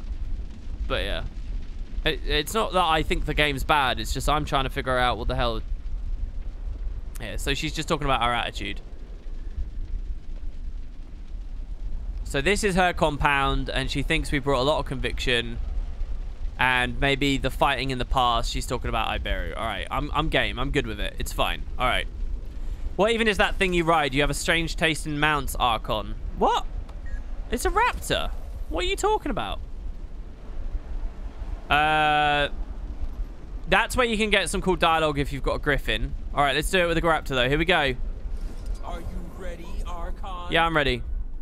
As ever, beast. Do I have to blow the Choya up? What? So we've got to be careful with our special action on this. There we go. So she's behind us. We've already got the lead. This is so cool. It's a shame that in open world... Oh, fuck.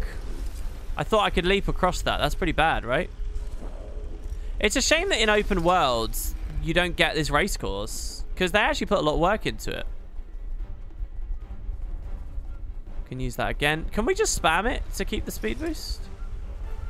Wait, what? Why is the starburst still back? Oh, no, the starburst is... Wait, am I supposed to kill this? I can't even remember. Got it. Okay. That's one. Beast of the Valley. I think we just got a little bit turned around there. I mean, it's a really cool course because it's got the quicksand here for people on the skimmers. It's got the hype for the griffin stuff. I've actually never failed at this, so I'll feel pretty bad if I do. I think I usually do this on the Jackal. Okay. Three's all she asked for, but I think I can do more. Return to... Oh my god, I keep walking into his thing.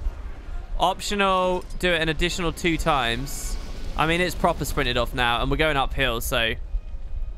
Let's get it from the eel. Let's get it from a Choya. There we go. Don't go into the branded stuff. Skip over on the left. Why does the special action refresh so much, I wonder? So is there actually a failure clause, like dialogue-wise? There's a third. Oh, sorry, well, four, yeah. Oh, you prick. Let's get the Choya. It looks like it stops and waits for us as well, which is kind of hilarious.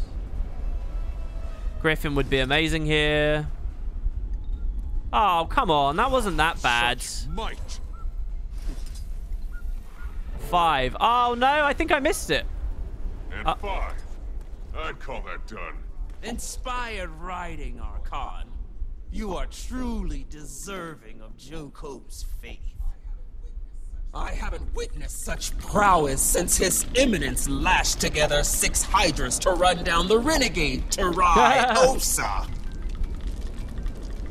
I look forward to leading you and the others to victory against the Pretender God. It will be glorious. Hail Palawa Joko, Scourge of Vabi. It's interesting that voice actress went Osa because of the double S, I guess. Oh, man. I hope that in next patch, if we can see the Grand Cataract and that there is some sign that Joko set up of 6 Hydra, like a monument to the 6 Hydra or something, and we get to hear their names or whatever.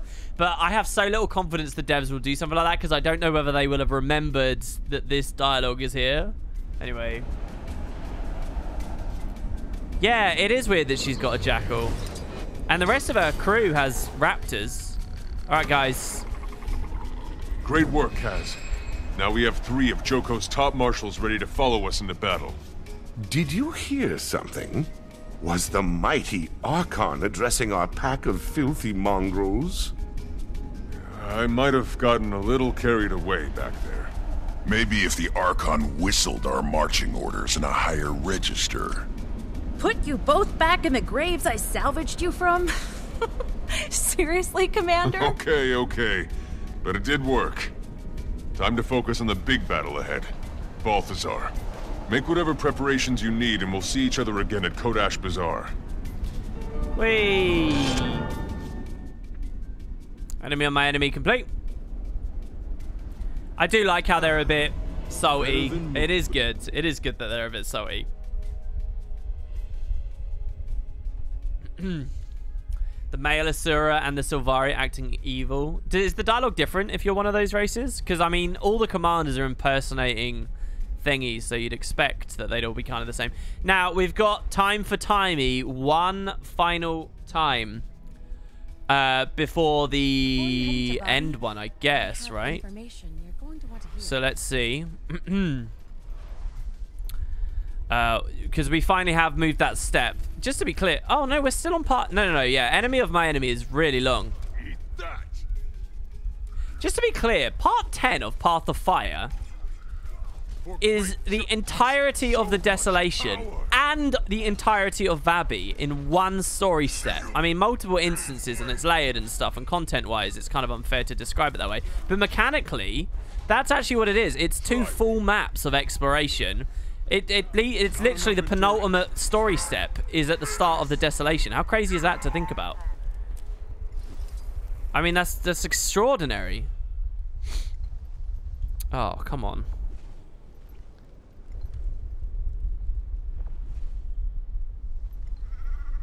All right, Timey, let's see what you got to say.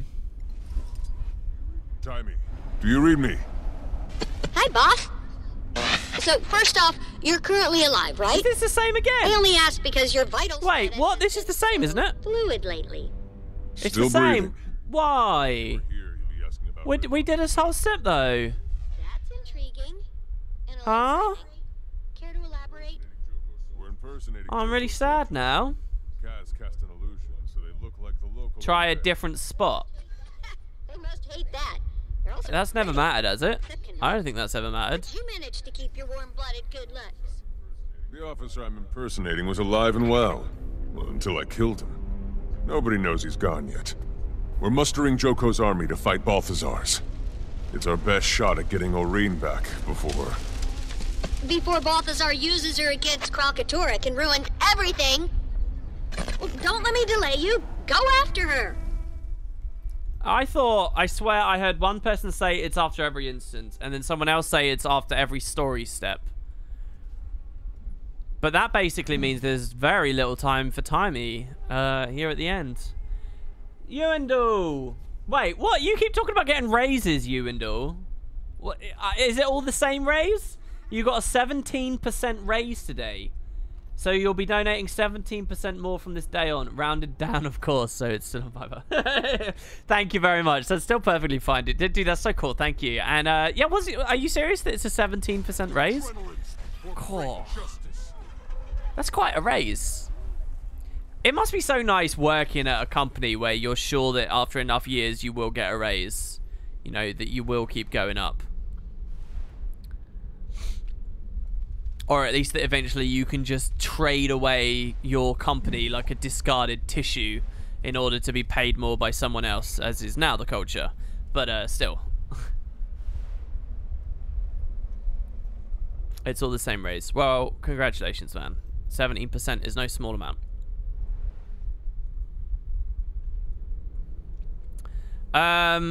Right, okay, so if Timey hasn't updated, I'm sure if we go to a new always time for Timey spot, it's not gonna change. So here's what we're gonna do then. We're gonna go to the Garden of Saborin, where we get to do the stuff with the plays, if you remember, and we get to do all those insights. We get to do some acting. We get to find out about the tree. We can do that. We can do the Jinn event. We've done that on a lot of streams before, so I don't really know how much I care to do it here. But with that done, we've done the Necropolis. We've done the Vengeance Palace. We've done the Garden. If we do that as well, that really is almost everything. And then the Hanging Gardens and stuff and the brand are all post-game as far as I'm concerned. So that will be next stream probably, starting at the Garden and then progressing on to the final instance of the game, guys. I mean, it really is. It's got that cool thing from Timey as well. Unfortunately, you're not going to see it before the next episode comes out. So we're in a bit of a weird one. If I hadn't done the no skill challenge, everything would have lined up perfectly. But I did do the no skill challenge, so we're like one weekend behind. The next patch is coming out. So by the time I do another stream... Yeah, let's stay here at the Listen Fools Theatre. This is like my favorite area. This whole place is so cool here. By the time we do the next stream, the next Living World will be out. So I'm wondering what you guys will want to see. Will you want to see me play that? Or will you want to see me finish this? It probably makes most sense for me to bandwagon onto the new content. To try and get some subscribers and pay for some groceries and stuff. So, plus I'm excited to play it, obviously. So we might do that next weekend. And then the Path of Fire finale will be like the one after, which means it could be a bit of a big break before we see Natalie again here. So yeah, I don't know. Yeah, you guys are all going to want Living World. That's all anyone cares about. Okay, so that'll probably be it. You'll have my insight on Living World as well anyway. You will have my insight because you'll have videos on YouTube, but people will want it on stream too. So yeah. And the idea of doing the Guild Wars 1 stream's a cool idea as well. I might find the time to play Guild Wars 1 today and do some corner stuff. But my throat is getting destroyed by these streams. I don't know why. Just very low energy. I don't know. I'm going to get some soup actually on that note. That might give me some energy. So there you go, guys. Thanks very much for watching. It's been a very cool stream, as always. Great conversation, fun things. Remember to do your homework on the ship of Theseus, and I will see you all. Look at that waving with these red hands. Look at that. Ugh. I'll see you next time, guys. Cheers, and have fun on Mirages and PvP too.